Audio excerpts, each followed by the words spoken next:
একটা মানুষ ঢাকা শহরে থাকে কি শখ করে থাকে না, গ্রাম থেকে আসতেছে, তার প্রয়োজনে আসতেছে। ওই মানুষটা যদি প্রয়োজন এখানে না থাকতো, সে জীবনও ঢাকা শহরে আসতো না। সে যদি একটা বিভাগীয় শহরে এই টাকা ইনকাম করতে পারতো, আপনি ওই ব্যবস্থা না করে তারে আপনি মানে বেড়া দিয়ে ট্রাম্পের মতো ওয়াল তুলে আটকানোর চেষ্টা করতেছেন। This is not the process to control density. এই যে ড্যাপের এখন যে সংশোধনটা আসতেছে, মানুষজন কিন্তু আশায় বসে আছে, ফার বাড়তেছে। আরে ভাই, ফার বাড়লে আপনার লাভ কি হবে? আপনার ইউনিট দিয়ে আটকাই দিবে। আপনার 20,000 স্কোয়ার ফিট দিয়ে বলবে আপনি ইউনিট করতে পারবেন 10টা। তো আপনি তো নাম্বার অফ ইউনিট না বাড়াইতে পারলে আপনার ফ্ল্যাট বাড়বে না। আপনারা যদি বলে যে আপনি 12টা ফ্ল্যাট করতে পারবেন, ওই 12টাই করতে পারবেন। এখন আপনার 1 লাখ স্কোয়ার ফিট দিল ওর ভিতরে, মানে আলটিমেটলি আমার ধারণা এরকম হবে, স্কোয়ার ফিট এবার হাতে থেকে যাবে। এই যে ইউনিটের সংখ্যাটাও তো আনপ্ল্যান্ড এরিয়াতেই কম। তুমি ধরো আমাদের 3 জন, আমাদের ঢাকা শহরে ফ্ল্যাট নাই, আমরা চিন্তা করলাম একটা জমি কিনা বাড়ি বানাবো। আরো 7 জনরে নিলাম, 10 জন মিলে একটা জমি ঠিকলাম, ওই 5 কাঠা একটা জমি কিনছে। এখন ওই 5 কাঠায় তোমার ইউনিট দিছে 8টা, তা আমরা তো মানুষ 10 জন, তাহলে আমাদের তো ওই জমি অল্প টাকা কিনে আমরা বাড়ি করতে পারলাম না। তাই ট্রাম্পের ড্র্যাপ সমাধান করতে দেওয়া উচিত ছিল, পুরা ঢাকার চারদিকে ওয়াল তুলে দিত মেক্সিকোর মতো। লোকজন ওয়াল টপকায় করার চেষ্টা করতেছে, থামায় রাখতো। একমাত্র ট্রাম্পই পারে এই ড্র্যাপের সমাধান করতে, কারণ না হলে এই প্ল্যানিং দিয়ে হবে না। মানে সকালবেলা যে মানুষ বাথরুম করবে, কুলি করবে, মুখ ধুবে, গোসল করবে, এই পানির ফ্লোর চোটাই তো অবস্থা খারাপ হয়ে যায়। আসসালামু আলাইকুম, আশা করি সবাই ভালো আছেন। আজকের পডকাস্টে সবাইকে স্বাগতম। আজকে আমাদের আলোচনার বিষয় হলো ড্যাপের একটা নতুন জিনিস, যেটাকে বলা হয় ডুয়েলিং ইউনিট পার কাঠা।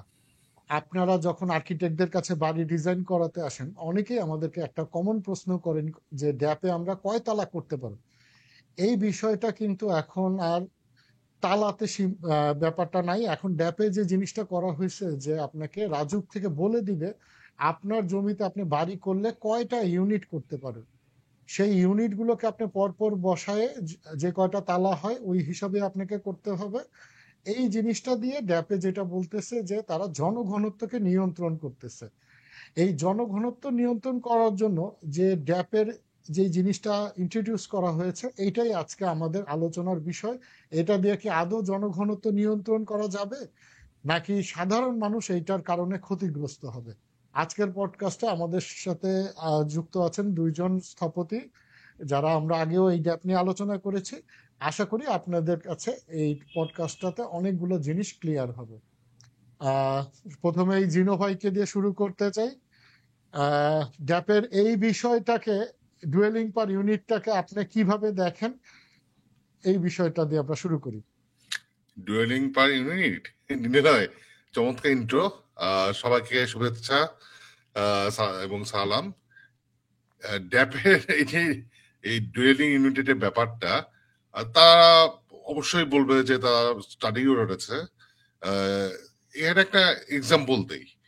ঢাকায় এরকম অনেক জমি পাওয়া যাবে যেগুলোতে অলরেডি, যেমন পুরান ঢাকায় এরকম জমি আছে, আমি জিজ্ঞাসাও এরকম জমি দেখেছি যেখানে একটা 5 কাঠা 6 কাঠা জমি তো 20টা ফ্যামিলি থাকে।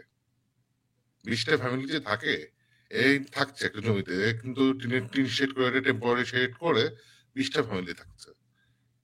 এই ইউনিটের সমস্যা কি 20টা ফ্যামিলিকে আবাসন সুবিধা দিতে পারবে জিজ্ঞাসা পুরাতন ঢাকায়? কোনোদিনও পারবে না, সম্ভব না। এবং এই যে জনঘনত্বের জন্য ডেন্সিটি কন্ট্রোলের জন্য একটা ইউনিট কিনে নিয়ে আসা, এটার জন্য অনেক সময় আমরা একটা রং অ্যাপ্রোচে চিন্তা করি অনেক সময়, যে ফার কমিয়ে দিয়ে আমার বিল্ডিং ছোট হয়ে যাচ্ছে। আমাদের যদি ফার বাড়িয়ে দেয় তাহলে কি আমার বিল্ডিং বড় হয়ে যাবে, আমার সমস্যার সমাধান হবে না? এই যে ড্যাপে এই যে ডুয়েলিং ইউনিট মানে আমি কয়টা আবাসিক ফ্ল্যাট হবে, আমার একটা বিল্ডিং এ 5 তলা নিয়ে 10টা ফ্ল্যাট হবে, কথা 5 কাঠা জমিতে। ডুয়েলিং ইউনিটের নিম্ন চাপিয়ে তারা বলতে চাচ্ছে না, আপনি 8টার বেশি ফ্যামিলি থাকতে পারবেন না, আপনি এখানে 10টা বেশি ফ্যামিলি থাকতে পারবেন না, আপনি 12টা বেশি ফ্যামিলি থাকতে পারবেন না। What is the basis of this data? ওই যে আমি বললাম এরকম জমি এক্সিস্ট করে আমাদের এখানে। আমি পডকাস্টে গত পডকাস্টের কমেন্ট বক্সে আমি দেখলাম অনেক শ্রোতা এবং অনেক ভিউয়ার তারা কমেন্ট করেছেন, প্রত্যেকেই কনসার্ন। তারা কনসার্ন কেন? এই কারণগুলোর জন্যই, যে এই যে এক্সিস্টিং কনটেক্সটটা, সেই এক্সিস্টিং কনটেক্সটটাকে আমলে না নিয়ে তারা নিচে ফোর্সিবলি চাপিয়ে দিচ্ছে। সো এই বিষয়টা আমরা নাম্বার দিয়ে বিভিন্নভাবে জাজ করা যায়, কিন্তু সেটা রিয়েলিটিকে কখনোই অ্যাকসেপ্ট করে না। কারণ আগের পডকাস্টে কিন্তু আমি বারবার স্ট্রেস করেছিলাম বাসস্থান একটা অধিকার।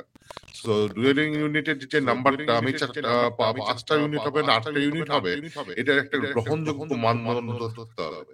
এবং অবভিয়াসলি আমাদের যদি একটু ডিটেলসে যাই, ডুয়েলিং ইউনিট কোথায় বেশি? যেখানে ফ্ল্যাটের সাইজ বেশি, গুলশান, বর্ণি, তারপর আমাদের বাড়িধারা এলাকা, সেখানে ডুয়েলিং ইউনিটের সংখ্যা বেশি, সেখানে স্কোয়ার ফিটও বেশি। হল উল্টা, সবার তো 4000 স্কোয়ার ফিটের ফ্ল্যাট দরকার নাই রে বাবা, 800-900 স্কোয়ার ফিটের ফ্ল্যাট হলেও তো হয়।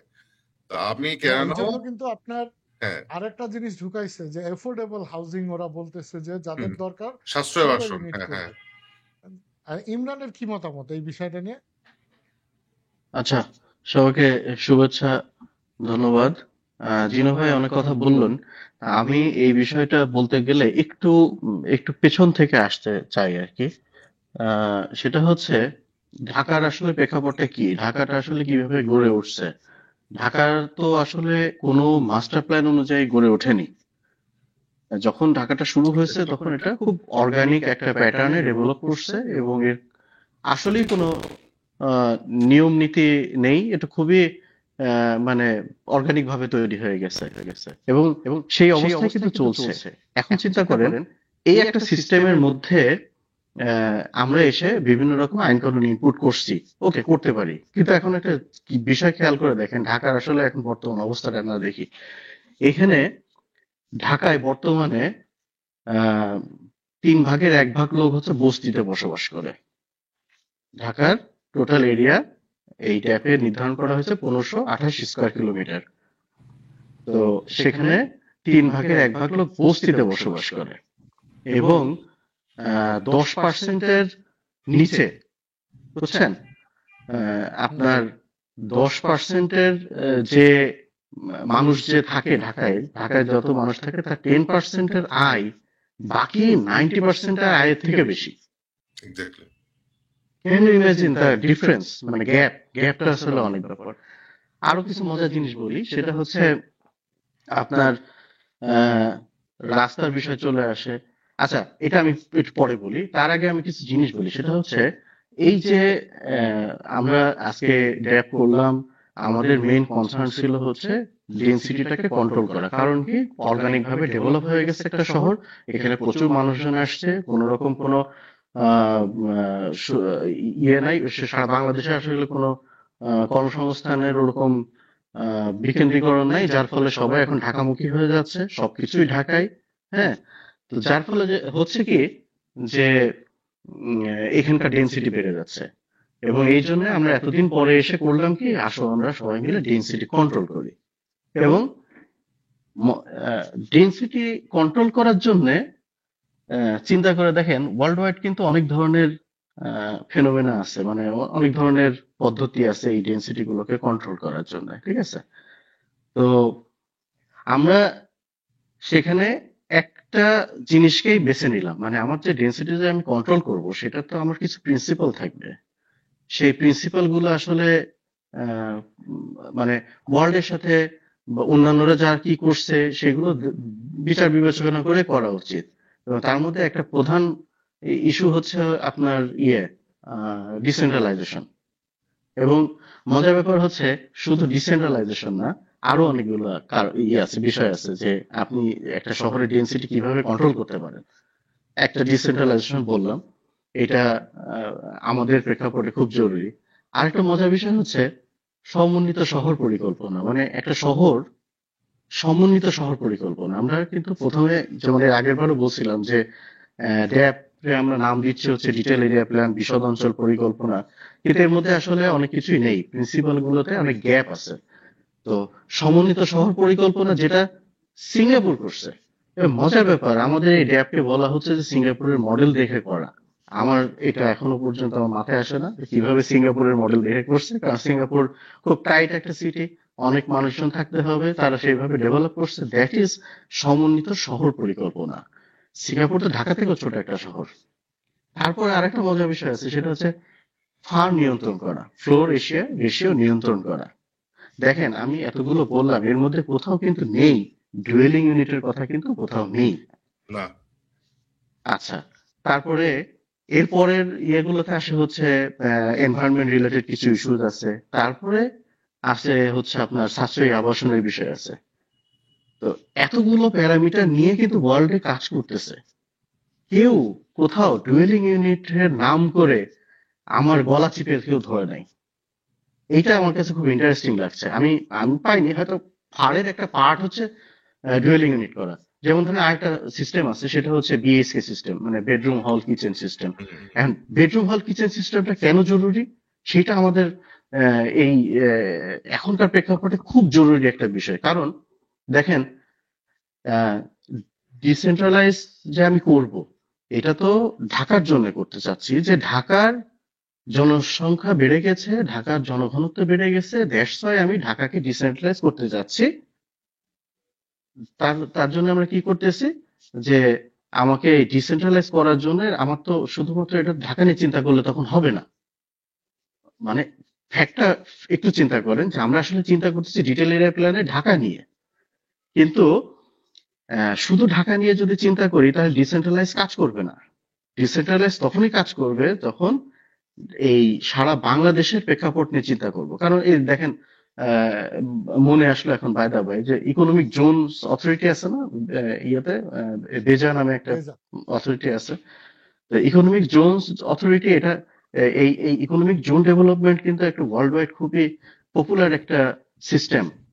এটাও একটা পার্ট ওই ডেনসিটি কন্ট্রোল করার।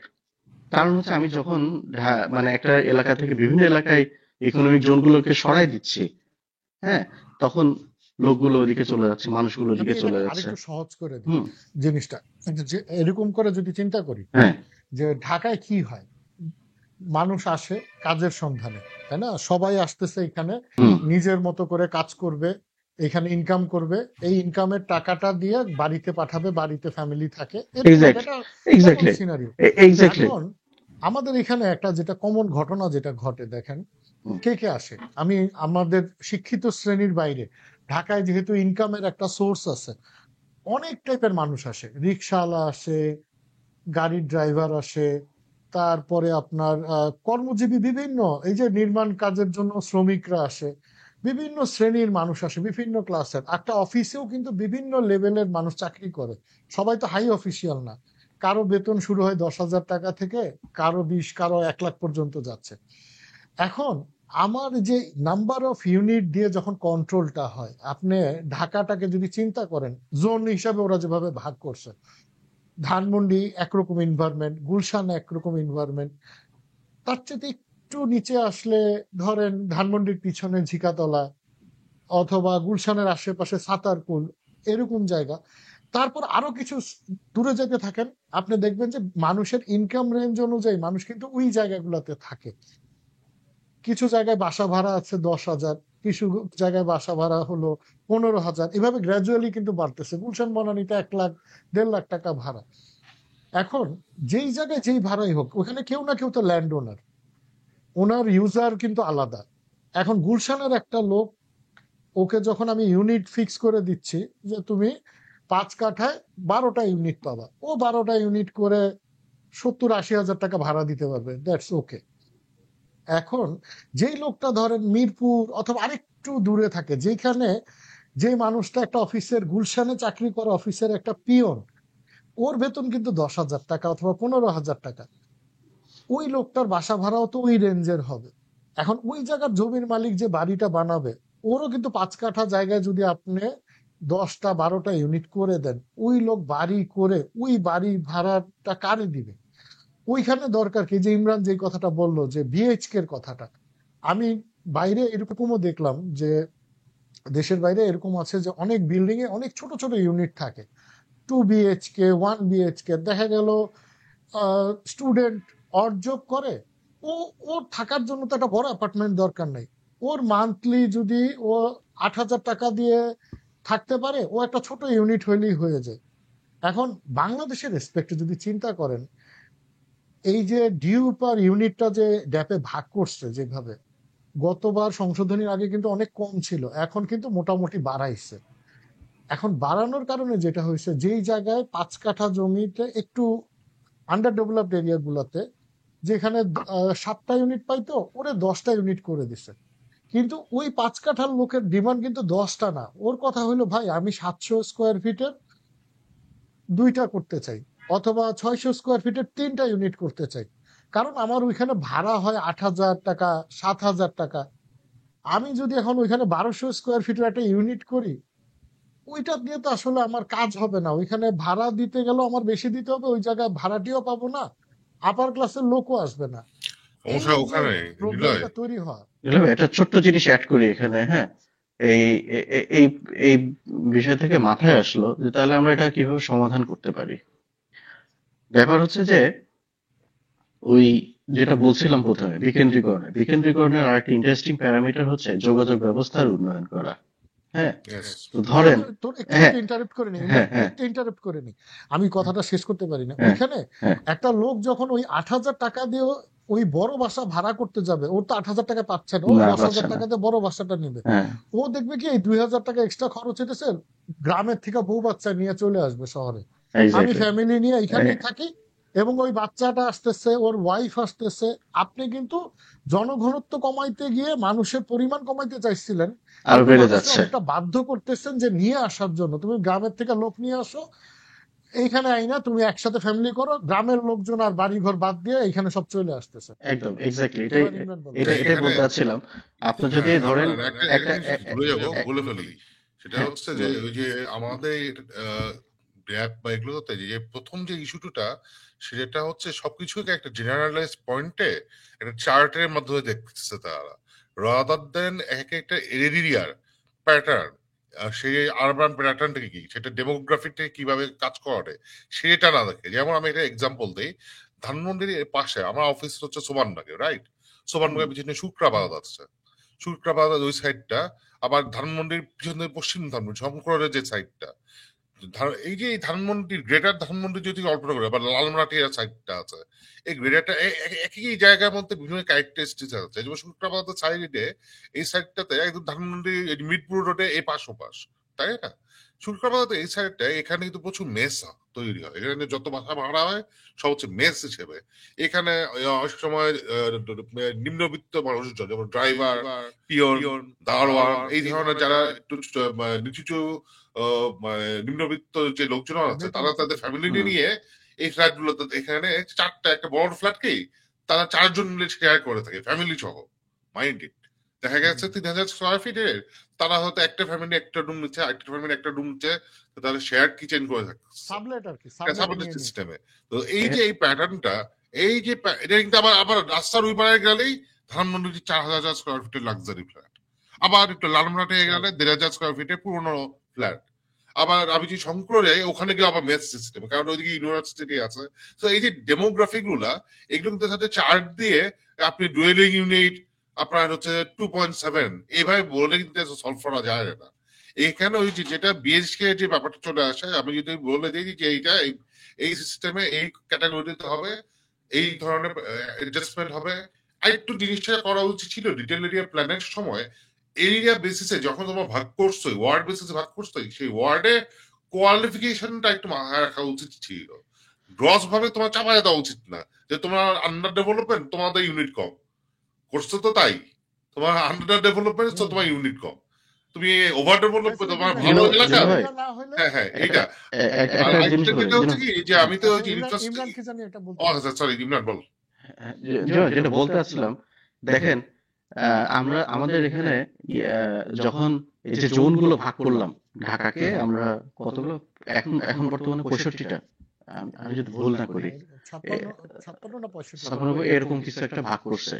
আচ্ছা, এই যে ভাগ করলো, এটা করলো কিসের বেসিসে? প্রশাসনিক কাঠামোর বেসিসে ভাগ করলো, যে আমার এই ওয়ার্ড এইভাবে গেছে। এখন কোন ওয়ার্ডের লাইন কি কখনো আপনার ওই ডেমোগ্রাফি মেনটেন করা হয়? একটা ডেমোগ্রাফি একটা শহরের আরবান প্ল্যানিং এর যে ফার্স্ট স্টেপ, এই ডেমোগ্রাফিটা খুব ইম্পর্টেন্ট একটা ইস্যু, যে ওইখানকার কনটেক্সটটা কি হচ্ছে, ওখানকার ফ্যাব্রিকটা কি। আমার আজকে পুরান ঢাকা দেখেন কি অবস্থা, আবার এট দ্য সেম টাইম আপনি এদিকে চলে আসেন, উল্টা দিকে চলে আসেন, উত্তরা দেখেন কি অবস্থা। সো এই যে মানে ডিলেমা গুলো, এই ডিলেমা গুলোর মানে আরেকটা মজার ব্যাপার আছে। ওর ড্যাপে যেটা করলো যে খুব একটা দায়সারা সলিউশন দিয়ে দিল, সেটা কি একটা সাশ্রয়ী আবাসনে তারা বললো যে A6 একটা অকুপেন্সি টাইপ তৈরি করলো, সাশ্রয়ী আবাসন, এবং তারা বললো যে সাশ্রয়ী আবাসন দিয়ে অনেক কিছু হবে। কিন্তু আমি এখনো পর্যন্ত ক্লিয়ার না যে একটা building A say for example আমি 2000 স্কোয়ার ফিটেরও ইউনিট বানাচ্ছি, আবার ওই ইউনিটে আমি সাশ্রয়ী আবাসন বানাচ্ছি ধরেন 400 থেকে 600 স্কোয়ার ফিটের। এই যে ম্যাচ হবে কি করে? এখানে আমি একটা কথা বলি ইমরান, একটা সোশ্যাল ব্যারিয়ার আছে আমাদের এখানে। হ্যাঁ। দেখেন, আপনি যে বাসাটায় থাকেন, আপনার বাসার আশেপাশে কে থাকে? আপনার সমসাময়িক টাইপের লোকজন, ইকোনমিক্যালি হোক, সোসাইটিতে হোক।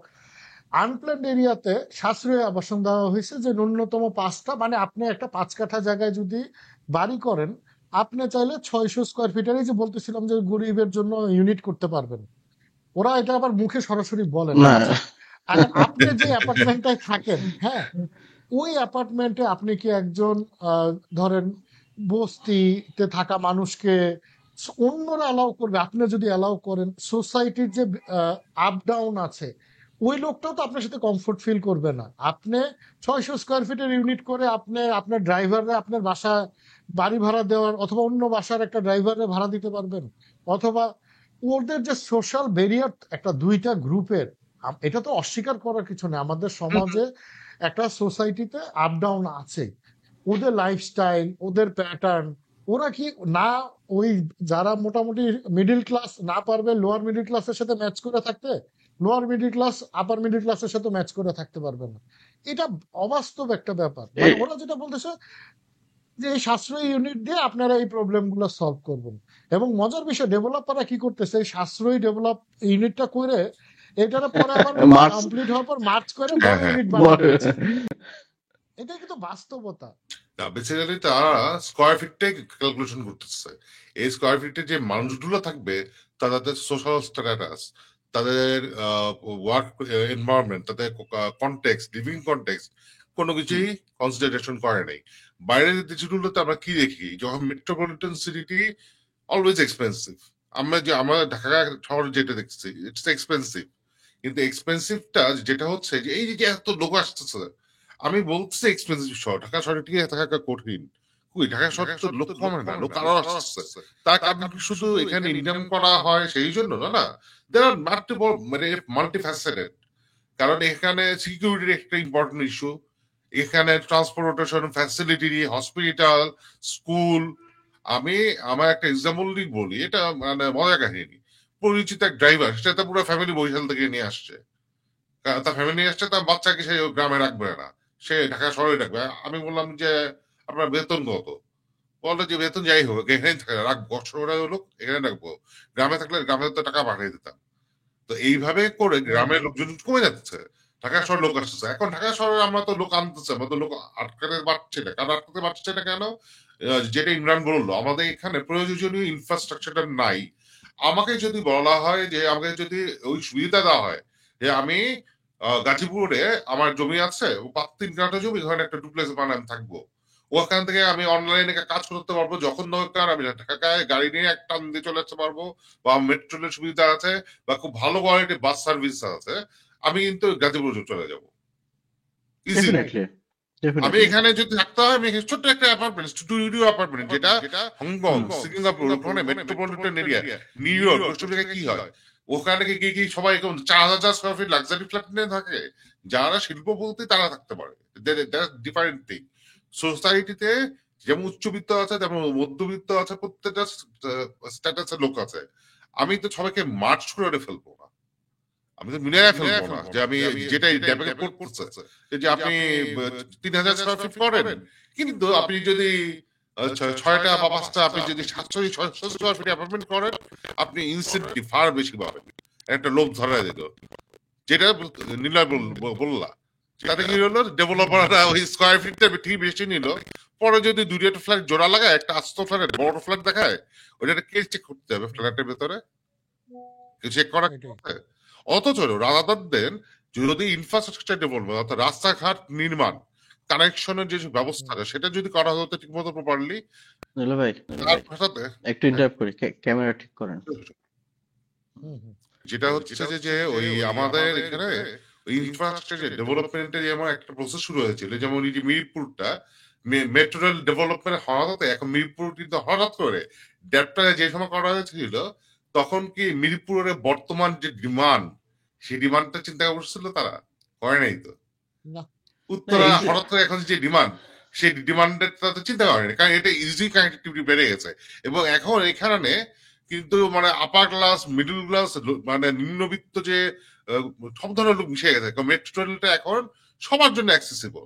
বাইরে কিন্তু তাই হয়। আমার যদি মেট্রো রেলটা এখন যাত্রাবাড়ি থেকে আসে, যাত্রাবাড়িতে যে ছেলে থাকে, তা কিন্তু আর ওই ধানমন্ডিতে এসে থাকা ওই নেসেসিটিটা থাকবে না। আমরা কেন এই জিনিস করতে পারি না? কেন আমাকে ঢাকার একদম মাঝখানে প্রমিনেন্ট জায়গায় এসে থাকতে হয়?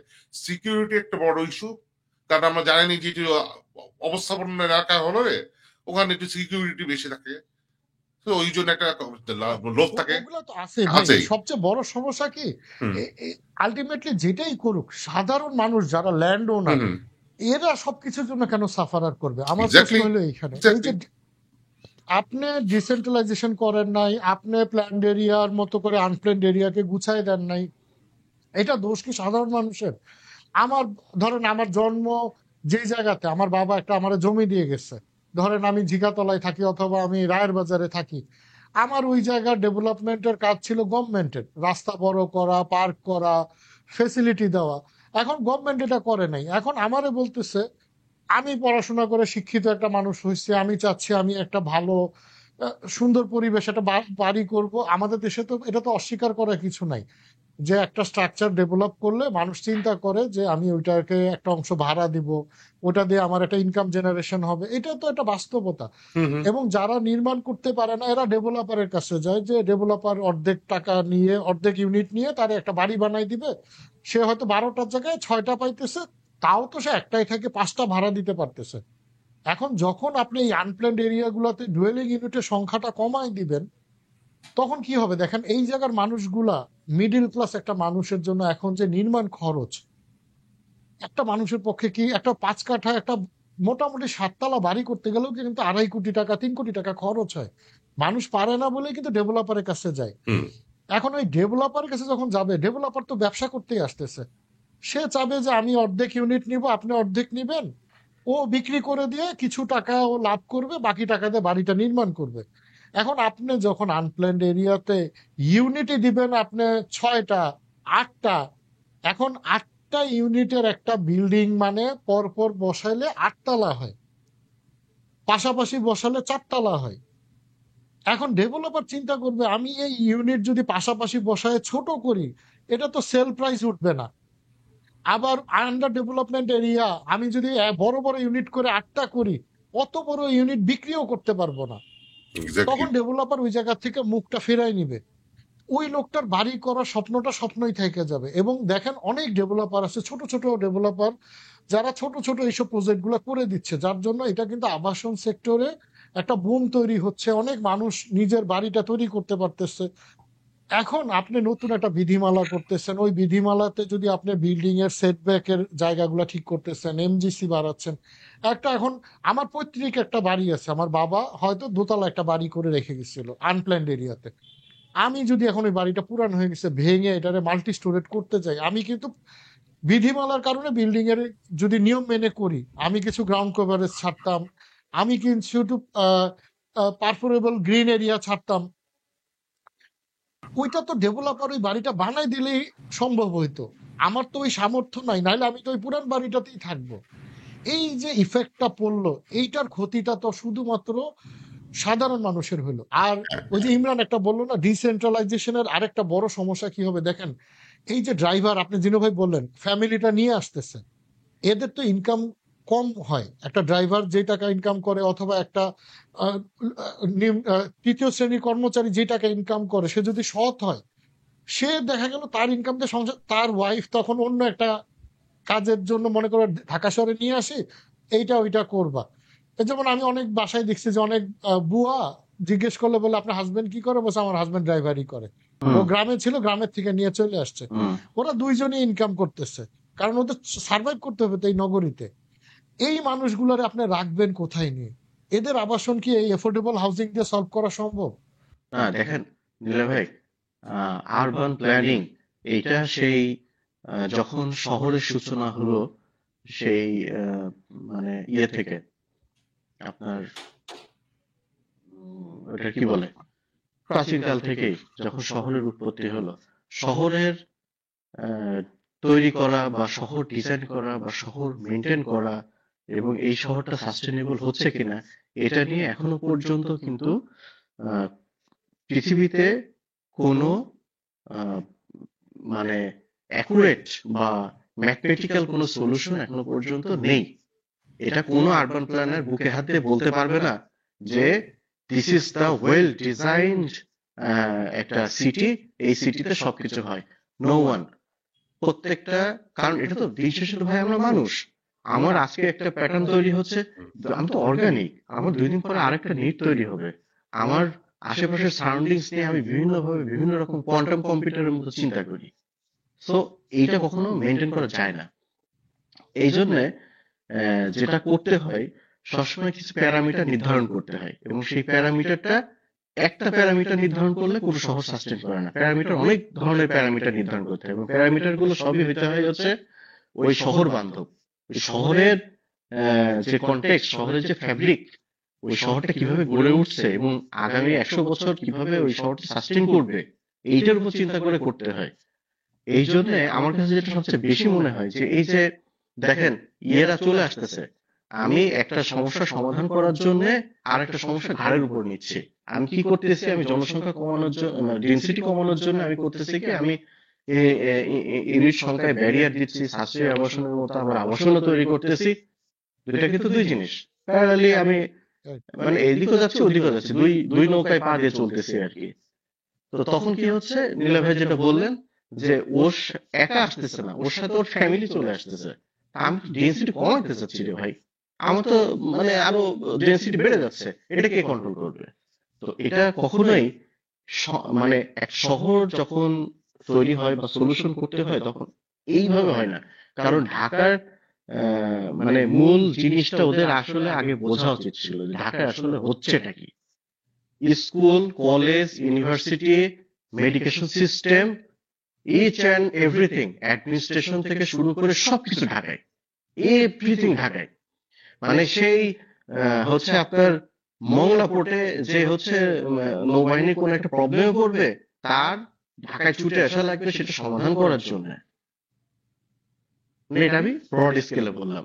এবার আসলে একটু ন্যারো ডাউন করি, ঢাকার মধ্যে আসলে কি হচ্ছে।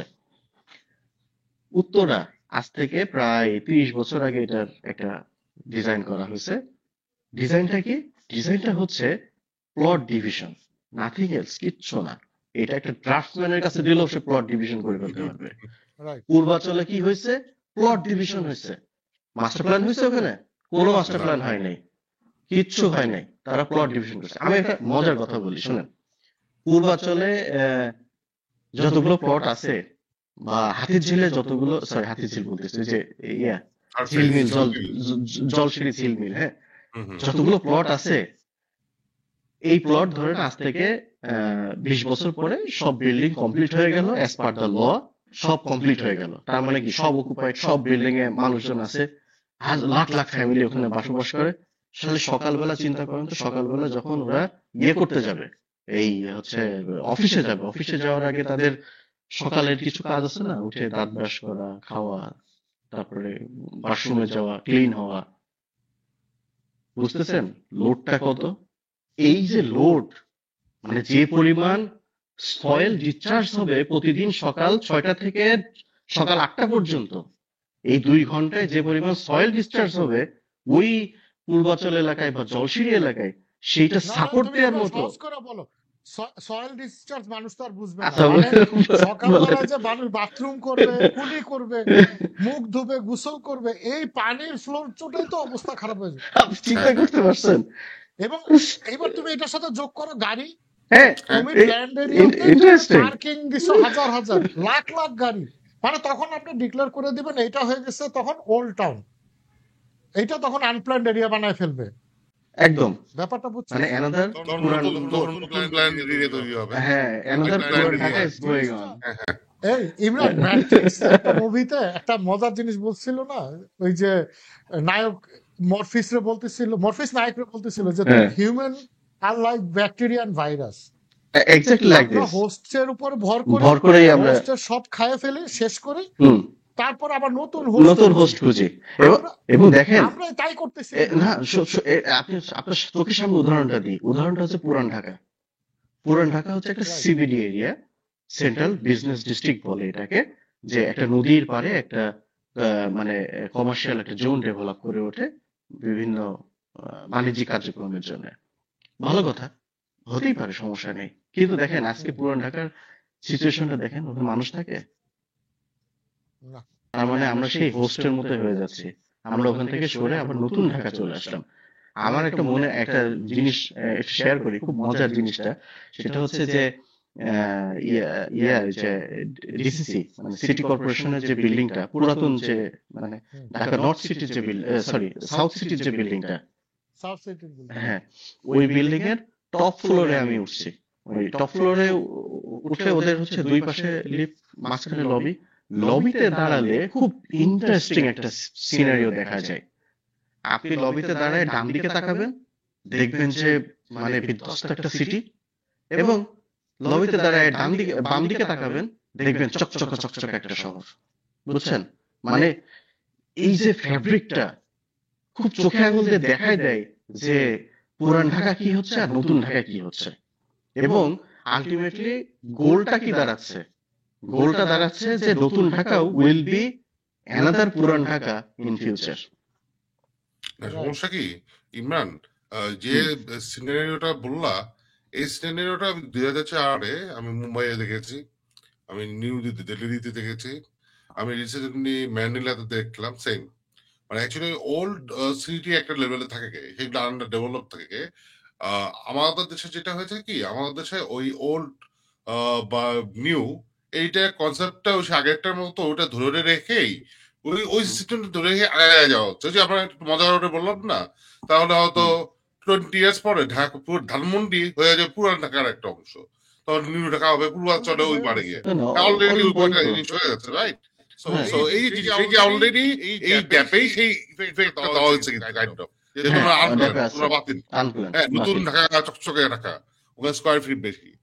আচ্ছা, এই যে আমরা যে বলি এতগুলো লোক আসবে তাদের বাসস্থান, আমরা তো এখনো আলাপ করছি, যখন ফ্ল্যাটের কথা বলি তখনও তো আমরা মধ্যবিত্তের কথাই চিন্তা করি। ভাই ফ্ল্যাটের যে দাম, আমার আমি তো জানি না হালাল ইনকামে একটা ফ্ল্যাট কেনা এখনো, আবার তোদের কি অবস্থা জানি না ভাই, আমরা তো এটা অন্য প্রসঙ্গে চলে করতে পারি যাবে। না। এটা বিষয়, হ্যাঁ, অন্য অন্য প্রসঙ্গে প্রসঙ্গে হ্যাঁ, অন্য প্রসঙ্গে তো আমি যাবে। যে প্রসঙ্গে এটা বললাম, এখন হ্যাঁ, এই যে এত লোক আসলো, যে আমি বললাম ড্রাইভারের কথা, ফ্যামিলি নিয়ে আসছে, তো এটাই তারা নিয়ে আসলো, এরকম আরো অনেক লোক ঢাকায় আসতেছে। এইটা শুধু বাসস্থানের ক্রাইসিস করতেছে না তোরে বাবা, এটা পুরো সিস্টেমকে কলাপস করাচ্ছে। মনের দোকান, এই যে আমরা আমাদের অটো রিক্সা নিয়ে কথা বলি, এভরি সিঙ্গেল থিং, এগুলো কি করছে, যে ভ্যাকেন্ট ল্যান্ড গুলো আছে ওখানে গিয়ে টেম্পোরারি শেডের মতো আবার 20টা 50টা ফ্যামিলি এক জায়গায় থাকতেছে। এখন যখন আমি ভাই, আমাদের হ্যাঁ শুনেন হ্যাঁ হ্যাঁ আমাদের এই আলোচনায় অনেকে আবার এটা মনে করবে এরা নিজেরাই বলতেছে ছোট ছোট ইউনিট করতে দেওয়া উচিত, আবার মানুষ বাড়ানোর কথা। না না না না না, আমি ওই তথ্যটা বলছিলাম, হওয়া উচিত ছিল যে যেটা বললাম, যেটা আমার এরিয়া বেসিসে অ্যাড্রেসটা তো নাই, যে আমাদের যদি বলা হতো যে এই জায়গাটা হচ্ছে যে এই ধরনের মানে নিম্নবিত্তদের জন্য হাউজিং, আমাদের যেমন আছে, কিন্তু সরকার হাউজিং করে দিল, করে বললো যে এটা নিম্নবিত্ত, সেটা ফ্ল্যাট বিক্রি হয়ে যায়, ভাড়া হয়ে যায়। আর ইমরান তো একটা ভালো পয়েন্ট বললো, পূর্বাচল হলো প্লট, প্লট দিয়ে বলা হচ্ছে যে অমুক সারের প্লট 3 কাঠা, অমুক সারের প্লট 5 কাঠা, উত্তরা সারফেস অমুক সারের 3 কাঠা, অমুক সারের 5 কাঠা। এন্ড অফ দ্য ডে এই পুরো জিনিস কি হলো, এটা একটা ল্যান্ড বিজনেস, এগুলো একটা জমির শেয়ার বাড়ানো, দাম বাড়ানোর একটা প্রক্রিয়া। এটাতে হচ্ছে যে না তার ডিসেন্ট্রালাইজেশনে যাচ্ছে। এটা এক ধরনের কারেন্সির মতো, যে ভাই আপনার জমি আছে মানে আপনি কারেন্সিতে উইন করে গেলেন, আমি বিশাল কারেন্সি মানি। ওই 20 বছর আগে, ভিডিওতে আলোচনা করলাম, হ্যাঁ 20 বছর আগে যার বাপে জমির মালিক ছিল সে এখন বিশাল কোটি কোটি টাকার মালিক। এখন এই জিনিসটা করা উচিত কি স্যানিটাইজ সিটি, এই যে ইকোনমিক জোন ছিল, ইকোনমিক জোন কিন্তু এখনো ফাংশন করতেছে না। আমি নিজে সিরাজগঞ্জ ইকোনমিক জোনের কাজের সাথে ইনভলভ ছিলাম। তাদের ওখানে কিন্তু তার ভালো ফ্যাসিলিটি নিয়ে তারা বসে আছে, তারা ইনভেস্টার আসতে আগ্রহী। আচ্ছা ওখানে আমি যে ফ্যাক্টরি করি অটোমেটিকলি কি হবে, ওই দুটো জায়গাগুলো পাশে হাউসিং বা স্যাটেলাইট সিটি ডেভেলপ করবে। গভর্নমেন্ট কি ওগুলো নিয়ে কোনো প্ল্যানিং দিচ্ছে? আমার ঢাকা শহর থেকে লোডটা সরানোর কোনো প্ল্যানিং এখানে আছে নাই তো। তাহলে আমার ডুয়েলিং ইউনিট কমাই দিয়ে আমি যে বলতেছি যে আপনারা ঢাকা শহরে থাকেন না, তাহলে এই লোকগুলো যাবে কোথায়, কোন জায়গাটা যাবে? তারা গিয়ে বস্তি বানাবে। আপনি জিনো ভাই শুধু লোয়ার ইনকাম গ্রুপ না, আপনি এইভাবে চিন্তা করেন, মানে এই যে আমরা গত ভিডিওতে আলোচনা করতেছিলাম যে অনেক শিক্ষিত মানুষও তো ঢাকা শহরে আসতেছে প্রতি বছর ইউনিভার্সিটি থেকে গ্রাজুয়েশন কমপ্লিট করে। ধরেন একটা ছেলে একটা মাল্টি ন্যাশনাল কর্পোরেশনে জব নিল, এখন ওর বেতন ধরেন একটা হ্যান্ডসাম 7 ডিজিট স্যালারি। হ্যাঁ, সে এখন তার ফ্যামিলি যদি গ্রামে থাকে অথবা একটা জেলা শহরে থাকে, ধরেন তার পৈতৃক বাড়ি আছে জেলা শহরে, ওর বাবা মা ফ্যামিলি নিয়ে ওইখানে আসে, সে এইখানে এসে সে একটা ফুল অ্যাপার্টমেন্ট না কিনে সে যদি একটা 2 বিএইচকে অথবা 1 বিএইচকে একটা অ্যাপার্টমেন্ট কিনতে পারে, যেটা খুব এফোর্ডেবল প্রাইসে, যেটার দাম দিয়ে সে তার চাকরি জীবনটা এখানে পার করে দিল, তার ওয়াইফ মাঝে মধ্যে আসলো, তার বাবা মা মাঝে মধ্যে আসলো, এই স্কোপটা তো আপনি বন্ধ করে দিচ্ছেন। এই লোকটা তো আবার ওই লোয়ার ইনকাম গ্রুপের এরিয়াতে থাকবে না, তো থাকবে গুলশান বনানীতে। এখন প্ল্যান্ড এরিয়াতে কিন্তু আপনি অ্যাফোর্ডেবল ডিসকারেজ করতেছেন। আপনি এই যে এইসব গুলশান বনানীতে স্টুডিও অ্যাপার্টমেন্ট করতে গেলে আপনারা কিন্তু মেইন অ্যাপার্টমেন্ট বাদ দিয়ে স্টুডিও অ্যাপার্টমেন্ট করতে হবে, আপনি কিন্তু এডিশনাল হিসাবে করতে পারবেন না। তার মানে ওই জায়গাতেও এই স্কোপটা বন্ধ করে দিলেন। তার মানে আপনি কিনলে বড় অ্যাপার্টমেন্টই কিনেন। তার মানে যেই লোকটা 7 ডিজিটের ইনকাম করে, যার মফস্বল এরিয়াতে বাবা মা ফ্যামিলি আছে, ওরে আপনি 2.5-3 কোটি টাকা দিয়ে একটা ফ্ল্যাট কিনাইলে ও কি ফ্যামিলি আর ওখানে রাখবে? না, এখানে নিয়ে চলে আসবে। এটা তো কমন। এবং আরেকটা জিনিস, ইমরান একটা খুব ভালো পয়েন্ট বললো যে দেখেন ঢাকা শহরে কোনো ফ্যাসিলিটি নেই। আপনি যে বলেন ওই যে ইপিজেড এর কাজ করতেছেন, এখন ইপিজেড এ যেই লোকটা চাকরি করবে, ধরেন গরিব লোক বাদ দেন, ম্যানেজার লেভেল, ওর বউ বাচ্চা যখন থাকবে ও তো একটা ভালো স্কুলে পড়াইতে চেষ্টা করবে, অবশ্যই ভালো স্কুল তো নাই। তখন ও করবে কি, ঢাকায় একটা লোয়ার ইনকাম এরিয়ায় বাসা ভাড়া নিয়ে বউ বাচ্চা ঢাকায় রাখবে। ও উল্টা কিন্তু যেটা রিভার্স হওয়ার কথা ছিল, শহরে আসবে। এইটাই হচ্ছে এখন। আবার দেখেন এই ঢাকায় তো সাশ্রয় আবাসন নিয়ে কিন্তু অনেক প্রকল্প হয়েছে, অনেক কাজ হয়েছে। আমি একটা ছোট্ট উদাহরণ দিই, সেটা হচ্ছে ভাসানটেক।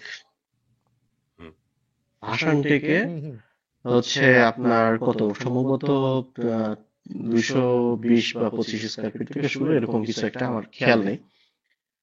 আচ্ছা ভাসানটেকে কারা থাকে? অথচ ওটা একটা প্রকল্প সাশ্রয় আবাসনের জন্য করা হয়েছিল। কোনো সাশ্রয় আবাসনের লোক থাকেই না। তাহলে মানে হচ্ছেটা কি আসলে? আমরা যে এত, আমি একটা জিনিস বলি ইমরান, তুই গভর্নমেন্ট কোয়ার্টার গুলাতে যদি, গভর্নমেন্ট কোয়ার্টার গুলাতে তো বিভিন্ন স্ট্যান্ডার্ড আছে, first class officer, second class officer.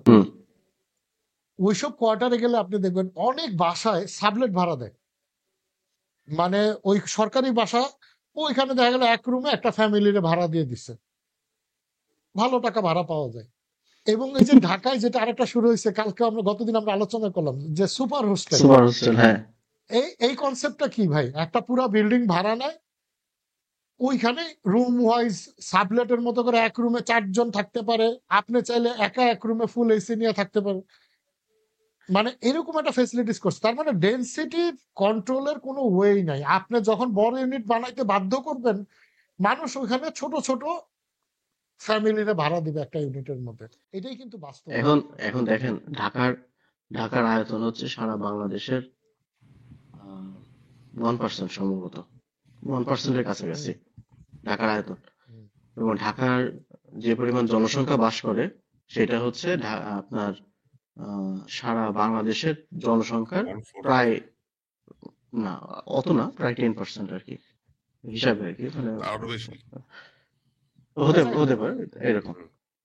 আচ্ছা, এটা যে জন্য বললাম যে এই যে প্রবলেম গুলো তৈরি হচ্ছে, আমরা কিন্তু দেখেন, আমরা আজকে আলোচনা করতে বসছিলাম যে ডুয়েলিং ইউনিট নিয়ে, এটা ড্যাপের ওদের জনঘনত্ব নিয়ন্ত্রণের একটা ছোট্ট প্রিন্সিপাল, যে ডুয়েলিং ইউনিট ম্যানেজমেন্ট নিয়ে। হুম, হুম, হুম। আমাদের কিন্তু কেউ গাইড করে নাই, আমরা ডুয়েলিং ইউনিট নিয়ে কথা বলতে যে কিন্তু আলটিমেটলি একটা জায়গায় পৌঁছে গেছি, সেটা হচ্ছে ডিসেন্ট্রালাইজেশন। ডিসেন্ট্রালাইজেশনের একটা ছোট্ট পার্ট হচ্ছে সমন্বিত শহর পরিকল্পনা, ঠিক আছে? তো এই যে কথাগুলো আসছে, এই কথাগুলো আসার কারণ হচ্ছে আমাদের এই যে শহর যেটা তৈরি করছি আমরা, সেটা সমন্বয় হয়নি, সমন্বিতভাবে করতে পারিনি। আরেকটা জিনিস হচ্ছে যে সবই তো ঢাকায়, তো মানুষকে আমি মানে সার্ভিসটা তো আমাকে দিতে হলে ঢাকায় দিতে হচ্ছে, ঢাকার বাইরে তো আমি নিতে পারতেছি না। রাইট। তাহলে এই যে আমরা এত কষ্ট করে একটা ডিটেল এরিয়া প্ল্যান বানাইলাম, এই বইটা খুব সুন্দর একটা বই, বইয়ের মধ্যে অনেক সুন্দর সুন্দর কথা লেখা আছে, পড়লে মন প্রাণ জোড়ায় যাবে, ঠিক আছে? প্রকৃতির কথা বলা আছে, মানবিক ঢাকা বানানোর কথা বলা আছে, দুইটা প্রধান মূলনীতির মধ্যে এগুলাই আছে। কিন্তু আমরা আসলে করতেছিটা কি? আমরা জনঘনত্ব কমাইতে যে উল্টা আরো বাড়াই ফেলতেছি, এবং বাড়বে, এবং এটা বাড়বে। এবং এটা বাড়বে। এটাই নিয়ম, এটাই হচ্ছে একটা শহর এভাবেই গড়ে ওঠে। হ্যাঁ, আমি এটাই বলতে চাইছিলাম যে ড্যাপে আমাকে কন্ট্রোল করা হচ্ছে নিয়ম দিয়ে, যে আপনার এখানে আবাসন প্রকল্পে বাসায় ইউনিট সংখ্যা কয়টা হবে সেটা একদম বলে দিতেছে, আবার কত স্কোয়ার ফিট করতে পারবেন সেটা বলে দিচ্ছে। আচ্ছা, যদি সব ধরলাম সবাই নিয়ম মেনে সবকিছু করলো, সবাই স্যাক্রিফাইস করলো, তারপর তারপরে কি এটা রাজু মেনটেন করতে পারবে? এটা সম্ভব? পারবে না তো। ওই যে সাশ্রয়ী আবাসনের কথা বলে স্কোয়ার ফিট নিয়ে কেউ যদি বাড়ায় ফেলে, রাজু সেটা করতে পারবে? যদি রাজু সেটা মেনটেন করতে না পারে, কন্ট্রোল করতে না পারে, যে মানুষটা, অনেক মানুষ আছে যারা নিয়মের প্রতি শ্রদ্ধাশীল, তারা বলবে যে ঠিক আছে, বাকি এটা 10 তলা পাইছে, আমি না হয় আইনের প্রতি শ্রদ্ধাশীল, আমি 4 তলা পাই 4 তলাই করলাম, আমার ইউনিট 6টা হয় 6টাই করলাম। সে মানলো, মানার পর সে দেখবে যে আশেপাশে বাকি যে লাভ, তারা ভাড়া বেশি পাবে, তারা ফ্ল্যাট বেশি পাচ্ছে, তারা ডেভেলপারকে দিলে অ্যাডভান্স বেশি পাচ্ছে, উনি বিল্ডিং করতে গিয়ে ডেভেলপার পাবেন না। এই যে এতগুলো সমস্যা হবে, তখন উনি কি করবেন? উনি চলে যাবে, আচ্ছা ওকে ফাইন, আমি তাহলে এটা টাকা পয়সা দিয়ে আমি এটা ম্যানেজ করে নিই, নিজের আমাদের দেশে হচ্ছে। তাহলে যদি আপনার কন্ট্রোল মেকানিজম না থাকে, তাহলে আপনি এই যে নিয়ন্ত্রণের কথাগুলো বইয়ে লিখে দিচ্ছেন, আপনি নিয়ন্ত্রণটা করবেন কিভাবে? আমি একটা ইন্টারেস্টিং কথা বলি, আমরা তো আলাপ করতেছি হচ্ছে আমাদের সাধারণ মানুষের জন্য, আমরা কিন্তু সবাই সাধারণ মানুষ, প্রফেশনাল হিসেবে আমরা সাধারণ মানুষদের টেকনিক্যাল সেটটা প্রতিনিধিত্ব করি। আমি আমাদের এই গত এপিসোডে একজন ভাইয়ের একটা কমেন্ট পড়ি, এই কমেন্টটা খুব ইন্টারেস্টিং। হ্যাঁ, উনি একদম খোলাখুলি বলছেন জিনিসটা, যে উনি ওই ছোট 2 কাঠা জমিতে উনি কাজ করতে গেছেন, করতে গিয়ে উনি টাকা রীতিমতো ঘুষ দিচ্ছেন। হ্যাঁ, এবং তার এটা ওই প্ল্যানিং পাশে গিয়ে এখন আটকায় বসে আছে। মানে আমরা প্ল্যানিং পাশেই এখনো রাজু মানুষজনকে হেনস্থার মধ্যে রেখে দিচ্ছে। এটাই তো আমাদের কমেন্ট সেকশনে আমি দেখছি। কমেন্ট বক্সে আমাদের যে ভাইয়েরা বা বোনেরা যারা লিখছেন, তারা তাদের দুঃখ আফসোসের কথাগুলো লিখতেছেন। কিন্তু এই যে দেখেন, রাজুকের ডেভেলপমেন্টের একটা মজার কথা বলি। এই যে এখন তো প্ল্যান জমা হয় ইসিপিএস এর মাধ্যমে, ইলেকট্রনিক কনস্ট্রাকশন পারমিট দিয়ে। ওই ইসিপিএস এ আপনি যখন রাজুক ড্রয়িং জমা দিবেন, আগে আমরা কি করতাম? আমরা অ্যামোনিয়া শিট করতাম, করে ওইটা জমা দিতাম।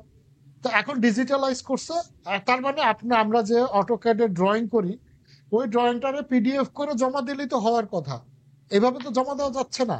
আপনারা ড্রয়িং প্রিন্ট করতে হবে, অ্যামোনিয়া করতে হবে, ওইটার মধ্যে সিগনেচার করবেন, ওই অ্যামোনিয়া শিটটা স্ক্যান করবেন, ওইটারে পিডিএফ বানাবেন, বানায় আপলোড করবেন।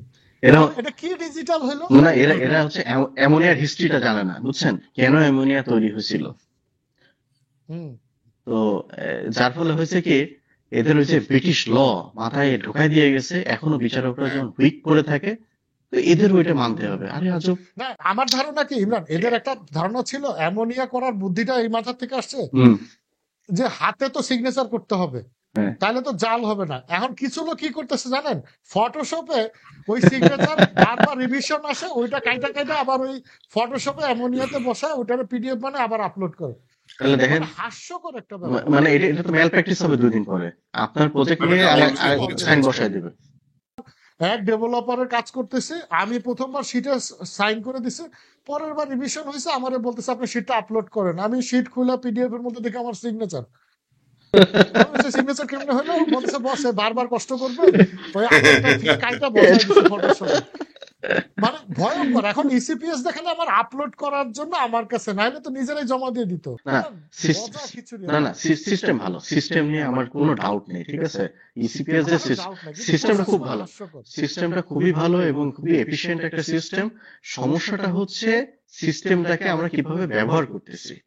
কারণ রাইট রাইট। এই ব্যবহার করাটাই আসলে ঝামেলা করে ফেলতেছে এবং এখানে অনেক ম্যাল প্র্যাকটিস দেখা যাচ্ছে। ধরেন, আপনার এই সিস্টেমে কিন্তু বলা আছে, এটাও সাধারণ মানুষের জানা উচিত যারা ঢাকায় কাজ করতেছে, যে ধরেন একটা প্রজেক্ট যখন সাবমিট হচ্ছে, সেই সাবমিট হওয়ার পর সে মানে যতগুলো মানে টেবিলে আর কি ফাইলটা ঘুরতো, ততগুলো মনে করেন অফিসার বিভিন্ন কর্মকর্তা টেবিলে যাচ্ছে, এই প্রত্যেকটা কর্মকর্তার জন্য একটা নির্দিষ্ট টাইম বাউন্ড দেওয়া আছে। ওই টাইমটা যদি সে ফেলিওর করে তাহলে তাকে জবাবদিহি করতে হবে। এখন আমরা তো ভাই বাঙালি, দিন শেষে মানে আমাদের কেমন যেন একটা স্বভাব চরিত্র আমাদের ভিতরে, সময় নিয়ে আমরা একদম মাথা ঘামাই না। 2 নম্বর কথা হচ্ছে, এইটা একটা ম্যাল প্র্যাকটিসের জায়গা তৈরি হচ্ছে। না, এখন সবকিছুই একই অবস্থায় চলতেছে, তো পুরো সিস্টেমটাই তো এরকম হয়ে গেছে। এই যে ড্যাপের এখন যে সংশোধনটা আসতেছে, মানুষজন কিন্তু আশায় বসে আছে, হুম। ফার বাড়তেছে। আরে ভাই, ফার বাড়লে আপনার লাভ কি হবে? এক্স্যাক্টলি। আপনার মানে ইউনিট দিয়ে আটকাই দিবে। হ্যাঁ, আপনার 20,000 স্কোয়ার ফিট দিয়ে বলবে আপনি ইউনিট করতে পারবেন 10টা। তো আপনি তো নাম্বার অফ ইউনিট না বাড়াইতে পারলে আপনার ফ্ল্যাট বাড়বে না। আপনারা যদি বলে যে আপনি 12টা ফ্ল্যাট করতে পারবেন, ওই 12টাই করতে পারবেন। এখন আপনার 1 লাখ স্কোয়ার ফিট দিল ওর ভিতরে, মানে আলটিমেটলি আমার ধারণা এরকম হবে, স্কোয়ার ফিট এবার হাতে থেকে যাবে। হ্যাঁ হ্যাঁ না, আমি জানি। মানে আমার একটা ফ্ল্যাটের স্কোয়ার ফিটের সাইজ ধরে তো একটা লিমিট আছে আবার। কেউ যদি করতে না, যায় ওইটা সেখানে ওইটা নিয়ে মানে ওইটা নিয়ে ঝামেলা হয় না, কারণ ওটা হয় না, কিন্তু মানে আমি বললাম যে কতগুলো ব্যারিয়ার দিয়ে আসছে, সে ব্যারিয়ার গুলো কি, প্রথমে হচ্ছে এলাকা আফার, আপনি আনপ্ল্যান্ডেড এরিয়া আছেন, ধরা গেলেন ফার্স্টে ওখানে আপনি আপনার যদি ডিসিশন নিলেন যে ফ্ল্যাট করবেন, আপনাকে একটা মিনিমাম বড় ফ্ল্যাট করতে চান, ছোট ফ্ল্যাট করতে চান, সেখানে একটা স্কোয়ার ফিটের ব্যারিয়ার দিয়ে দিল, ওই ইম্প্যাক্ট না, সমস্যা নাই, আপনাকে ডুয়েলিং ইউনিট আটকে দিল। আপনি 10টা ফ্ল্যাট করতে চান, সরি ভাই, আপনার ফ্ল্যাট হবে 8টা, you can go beyond that. এতগুলো ব্যারিয়ার দিয়ে মানে এখানে মানুষজনে বাসা করতে যাওয়া কি অপরাধ নাকি রে ভাই? না ভাই, না, আমি একটা জিনিস বুঝি না, না। গুলশানে হ্যাঁ, গুলশানে আমি ধরেন 3,500 স্কোয়ার ফিটের একটা ফ্ল্যাট বানাচ্ছি, ওটা কয় বেডরুমের বাসা? এত হার্টলি। বড় ফুটপ্রিন্ট নিয়ে 4টা মানুষ থাকবে, 6টা মানুষ থাকবে। 4 বেডরুমের বাসাই এই জায়গা, সারপ্রাইজিংলি। তাই না? ওই আবার দেখেন আনপ্ল্যান্ড এরিয়াতে আপনি বলতেছেন যেখানে একটা মানুষ খুব মিনিমাম রিকোয়ারমেন্ট দরকার, তারে বাধ্য করতেছেন তুমি 1100 স্কোয়ার ফিটের ফ্ল্যাট বানাও। মানে জিনিসটা কেমন না, বৈষম্যর তো একটা মাত্রা থাকা উচিত। ওর তো আসলে 1100 স্কোয়ার ফিট দরকার নাই, ওর তো ফার্নিচার কেনারই এফোর্ডেবিলিটি নেই। না, ও যদি 600 স্কোয়ার ফিটের ইউনিট পায় তাহলে ওর কাজ হয়ে যাচ্ছে। এই জন্য আসলে সমন্বিত শহর পরিকল্পনা দরকার। যেমন ধরেন, আমার এই শহরে কত মানুষ থাকবে তারা তো জানে। আপনি জানেন না যে ভূমি উন্নয়ন বিধিমালা টিধিমালা অনেক কিছুতে আছে যে হ্যাঁ, বলা আছে তো ডেনসিটি কত হবে, ডেনসিটি কত হবে, এই শহরে কত মানুষ থাকবে। ঠিক আছে, আমার টোটাল প্রজেকশন হচ্ছে 2,60,00,000 মানুষ, আমার টোটাল প্রজেকশন। এখন 2,60,00,000 আমি প্রজেকশন করছি হচ্ছে নেক্সট 2035 সাল পর্যন্ত। এখন মনে করেন যে আমি আরো বাড়ায় নিলাম এবং আমি আরো বেশি মানুষজন নিলাম, নিয়ে এইবার আমাকে বসা উচিত ছিল যে আমি আসলে কি চিন্তা করব এবং কি প্ল্যান করব। আমার পূর্বাচলটা কি এইভাবে আমার প্লট বিক্রি করা দরকার ছিল, নাকি এখানে কন্ডোমিনিয়াম হাউজিং তৈরি করার কথা ছিল, বা হাউজিং যদি তৈরি করব তাহলে সেই হাউজিং গুলো আসলে মানে হাউজিং এ তো আবার ভাস্ট একটা এরিয়া রয়েছে, সেই কাদের জন্য আমি হাউজিং গুলো তৈরি করব এবং কোন মানুষগুলো কোন জায়গায় থাকবে। আবার এখন আমরা কি করতেছি, অকুপেন্সিতে কোনো মানে ব্রডলি যদি আমরা জোনিং চিন্তা করি, দেখবেন যে সবই মিক্সড ইউজ, মানে সবই মিক্সড ইউজ, মানে মানে এটা কিন্তু মানে মজা, সবাই একটু সবই তো সবাই মিক্সড ইউজ। কারণ সবাই খেয়াল করলে দেখবেন যে আমাদের সমস্ত দোকানপাট তৈরি হয় একটা রাস্তাকে কেন্দ্র করে। মনে করেন একটা রাস্তা এরকম লুপ হয়ে গেছে, এই রাস্তার ধারে দিয়ে সব কমার্শিয়াল এলাকাগুলো তৈরি হয় এবং রাস্তার মধ্যে থেকে একটা ছোট ছোট ইয়ে ঢোকে, আর্টিলারি মানে রাস্তা ঢুকে ভিতরে সব রেসিডেন্স গুলো তৈরি হয়। এই জন্য তারা চিন্তা করছে যে এটা সবই মিক্সড ইউজ হবে। মানে আমি বলতে চাচ্ছি যেটা, সেটা হচ্ছে যে মানে সমন্বয়হীনতার এত অভাব এই বিষয়গুলোর মধ্যে যে আপনি এর কোনো সমাধান টানতে পারতেছেন না আসলে। এবং যখন সমাধানটা টানতে পারতেছেন না, তখন একটা প্রিন্সিপাল আপনার মধ্যে ইনজেক্ট করে দেয়া হলো, ঠিক আছে যখন কোনো কিছু সমাধান হচ্ছে না, তাহলে এক কাজ করো, ওরে গলা চেপে ধরো। গলা চেপে ধরার মাধ্যম কি? গলা চেপে ধরার মাধ্যম হচ্ছে ইউনিট কমাই দাও। না, এটা ইমরান, এই যে তোমার গত পডকাস্টে আমরা আলোচনা করলাম না, এখানে মেন কাহিনীটাই হলো আনপ্ল্যান্ড এরিয়া জমির দাম কমায় ফেলতে হবে, বাধ্য বিল্ডিং বড় করা যাবে না, এটা আরেকটা প্যারামিটার। এটা মেন কারণ। এই যে ইউনিটের সংখ্যাটাও তো আনপ্ল্যান্ড এরিয়াতেই কম।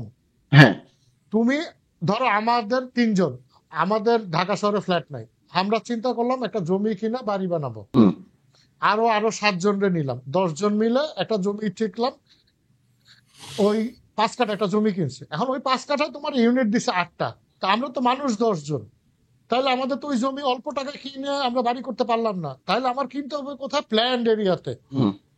আনপ্ল্যান্ড এরিয়াতে জমির দাম কমে গেছে, তুমি জমি কিনতে পারবা কিন্তু বাড়ি করতে পারবা না, কারণ তোমার ইউনিট কুলাইতে পারছো না। তুমি যাবা এবার প্ল্যান্ড এরিয়াতে, এই জমিটা যদি আনপ্ল্যান্ড এরিয়াতে 1 কোটি টাকা হইতো, প্ল্যান্ড এরিয়াতে এটার দাম হবে 3.5 কোটি টাকা। ওইখানে গিয়ে তুমি 12টা ইউনিট করতে পারো, লাভ হইল কার? আনপ্ল্যান্ড এরিয়ার জমির যে লোক আছে তার, অথবা প্ল্যান্ড এরিয়া যারা হাউজিং এর ব্যবসা করে তাদের। এই হলো ঘটনা। ড্যাপ, দিস ইজ ড্যাপ, এটা হলো বাস্তবতা।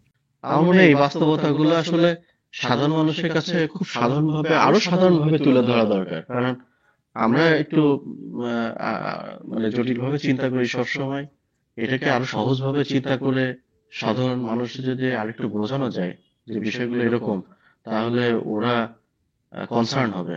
যেমন ধরেন এখন কনসার্ন হয়েছে ডেভেলপাররা, কারণ তারা অলরেডি বোঝা শুরু করছে যে তাদের ব্যবসাটা হচ্ছে না, যেখানে কোনো ব্যবসাটা হচ্ছে না। কারণ 10 কাঠা একটা বিল্ডিং এও যে কনস্ট্রাকশন কস্ট আসে আর যে পরিমাণ ইউনিটটাকে সেল করতে হয়, দুটো ম্যাচ করে না। ও তো ইউনিটি কম পাচ্ছে, সো ম্যাচ করে না। এইখানে আরেকটা গ্রুপের সমস্যা হবে, এইটা আমি বলি, যেটা হলো যারা ভাড়া থাকে। এখন আনপ্ল্যান্ড এরিয়াতে ভাড়া বাইরে যাবে, কারণ ও তো ইউনিট কমে গেছে। ও যখন একটা লোক বাড়ি বানাবে, আগে ও 14টা ইউনিট বানাইতে পারতো, ও হিসাব আছে যে আমি এত টাকা করে ভাড়া দিলে আমার এত টাকা আসে। ও এখন ইউনিট বানাবে 8টা, ওই টাকার অ্যামাউন্টটা এবার ভাগ করে দিবে ওই 8 জনের ঘাড়ে। যেই জায়গার বাসা ওইটা হবে 30,000। ডিমান্ড বেশি, সাপ্লাই কম। ড্যাপের কারণে শুধু জমি মালিক ক্ষতিগ্রস্ত হবে না, ফ্ল্যাট কেনার লোক ক্ষতিগ্রস্ত হবে না, এই নগরে যারা বাসা ভাড়া দিয়ে থাকে তাদেরও বাসা ভাড়ার পরিমাণ বাড়বে। সবকিছু একটা চেইন রিঅ্যাকশন হবে। আপনি খুব মানে খুবই ভালো একটা পয়েন্ট ধরছেন। আসলে চিন্তা করলে সেটা দাঁড়ায়। তাহলে সামগ্রিক বিবেচনায় আসলে কি দাঁড়াচ্ছে? সামগ্রিক বিবেচনায় দাঁড়াচ্ছে যে তোমাকে কোনোভাবে আমি ঢাকায় থাকতে দিব না। রাইট। আচ্ছা, আমাদের একজন উপদেষ্টা এই কথা বলছে তো, এই নগরের উপর চাপ বাড়ছে, চাপ কমাইতে হবে। আচ্ছা, ভালো কথা। আমি রাজি, আমি ঢাকায় থাকবো না, আমার সমস্যা নেই, আমি ঢাকায় থাকতে রাজিও না। যে বায়ু দূষণ আর যে পরিমাণ এখানে মানে পলিউশন, আমি থাকতে রাজি না ঢাকায়। তাহলে আমাকে ঢাকার বাইরে সে ফ্যাসিলিটি দিক, তাহলে সেটাও দিবে না। মানে আপনি এদিকেও মরবেন, ওদিকেও মরবেন। মানে এমন একটা অবস্থা তৈরি হচ্ছে, দেখেন আপনি মেট্রো করতেছেন, আপনি ফ্লাইওভার করতেছেন, আপনি কমিউনিকেশন ডেভেলপ করতেছেন, সব এই শহরে। মানুষের মানে আকর্ষণ করার যত কিছু সব আপনি দিচ্ছেন, ইনকাম জেনারেশনের সব রাস্তা তৈরি করতেছেন। ভাই একটা ফুটপাতে যদি আপনি দাঁড়ান, 4 স্কোয়ার ফিট জায়গায় দাঁড়ায় একটা লোক মাসে 40,000 টাকা ইনকাম করে। আরো বেশি, যে লোকটা এর চেয়ে আরো আরো বেশি বেশি ইনকাম ইনকাম করে। করে। আমি একটা এক্সাম্পল দেই। হ্যাঁ, আমি একবার ওই যে মিরপুর না, সরি, এটা হলো মতিঝিলে স্টক এক্সচেঞ্জে একটা কাজ করতেছিলাম। ওইখানে নিচে একটা লোক ওই পেঁয়াজু টিয়াজু এসব বিক্রি করে, বুঝছেন। হুম। তা আমার ছোট ভাই স্টকের জব করতো, তো আমি একদিন ওর অফিসে বসে দেখতেছি ওই লোকটা শেয়ারের ওখানে বসে আছে। আমি এই লোক এখানে কি করে? ওই লোকের তো শেয়ার আছে। আমি বলস কি? তুই কি জানোস ওই লোকের ইনকাম কত? আমি কত? মাসে মিনিমাম 5 থেকে 7 লাখ টাকা ইনকাম করে। এবং ঘটনা কি, ও ওই ডিসিসি ওই ডিএসসি স্টক বিল্ডিং এর সব অফিসে এই সিঙ্গারা আর ইয়া দেয়, এবং প্রতি মাসে নাকি এক এক অফিস থেকে 70,000 80,000 টাকা বিল উঠায়। এখন ও এত টাকা দিয়ে কি করবে? ও দেখতেছে এখানে এরকম স্টকে ইনভেস্ট করা যায়, ও ওখানে একজনকে ধরে এই টাকা ও শেয়ারে ইনভেস্ট করছে। আপনি চিন্তা করেন, একটা লোক ঠেলা গাড়ির মধ্যে পেঁয়াজু ইয়া বেচতেছে, ও শেয়ার কিনতেছে ঢাকা শহরে। এই হলো এই নগরের অবস্থা। তা আপনি এখানে কিভাবে কন্ট্রোল করতে চান? মানুষ তারাই দিয়া মানুষ আসবে না। এখানে তো মধুর চাক বানায় রাখছেন, সব আসবে এখানে। তাই তো হচ্ছে। যেমন অ্যাকচুয়ালি যখন এই যে পদ্মা সেতু হয়, তারপর তোর এত ধরনের মেট্রো টেট্রো হচ্ছে, বাইপাস করা হচ্ছে, চিন্তা করা ছিল কি যে ঢাকার সাথে অন্য জায়গায় কানেক্টিভিটি বাড়বে, ঢাকা থেকে মানুষজন সাপ্লাই চেইন গুলো দিয়ে যাবে। হয়েছে উল্টা, বাইরে থেকে অ্যাক্সেসিবিলিটি আরো বাড়ছে, আসতেছে এখন। মানুষ আরো আসতেছে। অথচ এগুলো হওয়া উচিত ছিল কি? উচিত ছিল যে ঢাকার বাইরে যে সবাই থাকবে, কাজের জন্য এখানে আসবে, আবার চলে যাবে। জিনিসটা যাওয়ার সম্বন্ধে আমরা যেমন ঈদের সময় দেখি মানুষজন বাড়িতে চলে যায়, ঢাকা শহরটা একটু মানে ওজন মুক্ত হয়। যদিও এখনকার দিনে নেই ঈদের আর আগের সেই ফাঁকা ঢাকার যে ইফেক্টটা জাম মুক্ত, ওইটা কিন্তু এখন আর আগের মতো নাই। আচ্ছা, সেটা অন্য প্রসঙ্গ। এই ভাই, এটার কারণটা আমি বলি। এই যে আগে কি হইতো, মানুষ গ্রামে চলে যেত। এখন যখন ও ঢাকা একটা ফ্ল্যাট কিনে ফেলছে, সে তো আর যাচ্ছে না। তো বাপ মা নিয়ে চলে আসছে। ও গ্রামের বাড়িতে আর নাই কেউ, বাড়ি ওটা অ্যাবেন্ডন করে ও শহরে চলে আসছে। ও গ্রামের জমি, আমি এমন লোকও চিনি গ্রামের জমি বিক্রি করে ঢাকায় ফ্ল্যাট কিনতেছে, কারণ 2 জায়গা মেনটেন করতে পারতেছে না সে। এরকম আছে অনেক। আমাদের ধরো যে কি মানে এটা তো আবার অন্য কাহিনী চলে যাবে, করাপশনের কাহিনী চলে যাবে। বাট যেমন ঢাকার বাইরে অনেক সরকারি অফিসার, তারা ঢাকার বাইরে জব, ঢাকার বাইরে পোস্টিং, তারা ফ্যামিলি নিয়ে ঢাকার বাইরে থাকতে পারে না। তারা জব করছে ওখানে, তারা টাকা পয়সা যেভাবে মেরিটেডে ফ্ল্যাট করতেছে, ধানমন্ডি, লালমাটিয়া, গুলশান, মহারানীতে ফ্যামিলি নিয়ে থাকতেছে, রাইট? সো এবং তারা ওখান থেকেও লোকজনকে নিয়ে আসছে। আমাদের কয়জনের এখন আর গ্রামে, আমাদের যে মানে এক্সটেন্ডেড ফ্যামিলি, কয়জনের ফ্যামিলি এখন গ্রামে থাকে? নাই, নাই কিন্তু অলমোস্ট। আগে আগে থাকতো। এই জন্য এখন যে আমরা ঈদের সময় আগে যে পরিমাণ লোক চলে যেত, এখন যে যায় না। এখন এই ফ্যাসিলিটি গুলো, তাহলে এই লোকগুলা এখন সমস্যা হচ্ছে কি যে এইগুলো সবই তো কানেক্টেড। আমরা যখন বলি যে ক্রাইম বেড়ে যাচ্ছে, এত ঝামেলা বেড়ে যাচ্ছে, এই জাম বেড়ে যাচ্ছে, দূষণ বেড়ে যাচ্ছে, আবার একই সাথে এখন অনেকে ভাবছে যে ভাই তাহলে আপনারা তো কন্ট্রিবিউটি কথা বলছে, ডুরেটিন ইউনিট বাড়াতে দিলে তো লোক আরো রয়েছে থাকবে। ভাই সেটা বলছে না, ডুরেটিন ইউনিট বাড়াই দিতে হবে কারণ মানুষের বাসস্থানের অলরেডি একটা সংকট আছে। আপনারা সেটা বাড়াচ্ছেন, মানুষকে পুশ করতেছেন ইন হিউম্যান লেভেলে থাকতে। আপনি মানুষকে মানবিক ভাবে থাকতে দিচ্ছেন না অলরেডি। আপনি যখন জমি করতেছেন, ব্লক করতেছেন, সেইখানে আপনি ইউনিটের ব্যারিয়ার দিয়ে তার ফ্ল্যাটের সাইজকে বড় করে দিচ্ছেন। সেই ফ্ল্যাটটা সাধারণ মানুষকে দিতে পারছেন না। আপনি যত মানুষজন অস্থিতিশীল হিউম্যান এনভায়রনমেন্টে থাকবে, তত তো ঢাকা শহরে অস্থিরতা বাড়বে, ক্রাইম বাড়বে, দূষণ বাড়বে, সব বাড়বে। বস্তি তৈরি হবে, ছোট ছোট ছোট এলোমেলো ঘর তৈরি হবে। এবং আমাদের যেটা সবচেয়ে বড় সমস্যা হয়েছে, এক একটা জায়গায়, প্রত্যেকটা জায়গায় হাউসিং এ একটা ক্যারেক্টারিস্টিক্স আছে। আমরা যখন দেশের বাইরে যাই, সব জায়গায়, সারা ওয়ার্ল্ডের সব জায়গায় উচ্চবিত্ত, মধ্যবিত্ত, নিম্নবিত্ত এগুলো হাউসিং, তাদের লিভিং স্টাইল, এগুলো ক্যারেক্টারিস্টিক্স আছে। ঢাকা শহরে এক সময় ধানমন্ডিকে বলা হতো যে একটু মানে একটু নিরাপদ, একটু উচ্চবিত্ত এলাকা, এখানে ডুপ্লেক্স বাড়ি থাকতো, ছোট ছোট যারা এটা অবস্থাপন তারা থাকতো, রাইট? এখন আছে দামি দামি ফ্ল্যাট আছে, কিন্তু তার পাশেই ছোট ছোট মেস দাঁড়া যাচ্ছে। এখানে হাইব্রিড তৈরি হয়ে যাচ্ছে। কারণ কি, ওই যে বললাম না ভাই এখন 3000 স্কয়ার ফিট 4000 এখন স্কয়ার এটাই ফিট হবে। ফ্ল্যাট করে। আর নিলয়, এখানে তো একটা বড় ফ্যাক্টর আছে। আমরা যদি এখন চল আমরা 3 মিলে রাস্তা বের হই, বের হয়ে যদি ধানমন্ডিতে হাঁটি, দেখবি 4000 স্কয়ার ফিট ফ্ল্যাট, অর্ধেক লাইট জ্বলে না, অন্ধকার। এই কমার্শিয়াল বিল্ডিং গুলোর একই অবস্থা, হ্যাঁ, অন্ধকার। কারণ হচ্ছে যে কিনছে, ফাঁকা পড়ে আসছে তো। ফাঁকা না, পড়ে আছে। হয়তো কিনছে কেউ, কিনছে যে সে হয়তো এক নাম্বার, এটা অন্য যেটা বললো, এটা তো করাপশনের কারণ। এইদিকে দেখা যাচ্ছে 4000 স্কয়ার ফিট আবার 8-10 জন স্টুডেন্ট মিলে থাকতেছে, হুম। ভাড়া এনেছে। কারণ ওই ফ্ল্যাটটা করা হচ্ছে একটা সিঙ্গেল ফ্যামিলি লাক্সারি ফ্ল্যাট, থাকছে 8-10 জন, সেটা দিয়ে আবার অন্য ফ্ল্যাটের সাথে গোলমাল চলছে। কারণ ওখানে মিক্স হয়ে গেছে, দুই ধরনের ক্লাস মিক্স হয়ে গেছে। আমি যদি আমি যদি অবস্থাপন্ন হই, আমি যদি চাই যে আমি লাক্সারি ফ্ল্যাটে থাকবো, আই হ্যাভ দ্য রাইট, আমার টাকা আছে, থাকবো। আমার সাথে একজন এখন ভাড়া পায় না, কারণ ভাই ওইসব বড় বড় ফ্ল্যাটে ভাড়াও তো ছেড়ে গো। আমি 4 কোটি টাকা 5 কোটি টাকা ইনভেস্ট করে ফ্ল্যাট কিনবো, সেটা ভাড়া একটু বেশি হবে। যান না হ্যাঁ, হ্যাঁ, ভাই, মণিপুরি পাড়ায় গেলে দেখবেন ওইখানে ম্যাক্সিমাম বিল্ডিং হোস্টেল, হ্যাঁ, হয় লেডিস হোস্টেল নাহলে কর্মজীবী হোস্টেল। কারণ প্রচুর মানুষের থাকার জায়গা দরকার, ও তো বস্তিতে থাকবে না, ও তো ওর একটা স্ট্যান্ডার্ড লিভিং স্পেস দরকার। ওরা কি করতেছে, অ্যাপার্টমেন্ট বিল্ডিং গুলো ভাড়া নিয়ে 5 বেডের রুমে 20 জনকে ঢুকাই দিচ্ছে। একটা অপশন আছে, একটা হলো আপনি বিএইচকে সিস্টেমে চলে যেতে পারতেন। হ্যাঁ, আপনি তো একটা মানুষকে ফার দিয়ে দিচ্ছেন যে তুমি টোটাল এত 1000 স্কোয়ার ফিট কনস্ট্রাকশন করতে পারবা, আপনি কিন্তু একটা বার দিয়ে দিচ্ছেন। আপনি 10,000 স্কোয়ার ফিট দিয়ে আপনি বলে দেন, আপনি 8টা ইউনিট না বলে আপনি বলেন যে তুমি 1 বিএইচকে অথবা 2 বিএইচকে যে কটা খুশি ইউনিট করো এই 10,000 স্কোয়ার ফিটের ভিতরে। হুম, হুম, এখন যার মনে হবে আমার 4 বেডরুমের ইউনিট দরকার, ও 8টা করবে। যার মনে হবে যে না আমি, কারণ রুম হিসাবেই তো মানুষ থাকে ভাই, ওরা তো এক একটা ফ্ল্যাট রে কাউন্ট করছে 3 জন মানুষ থাকার জন্য অথবা 4 জন মানুষ থাকার জন্য।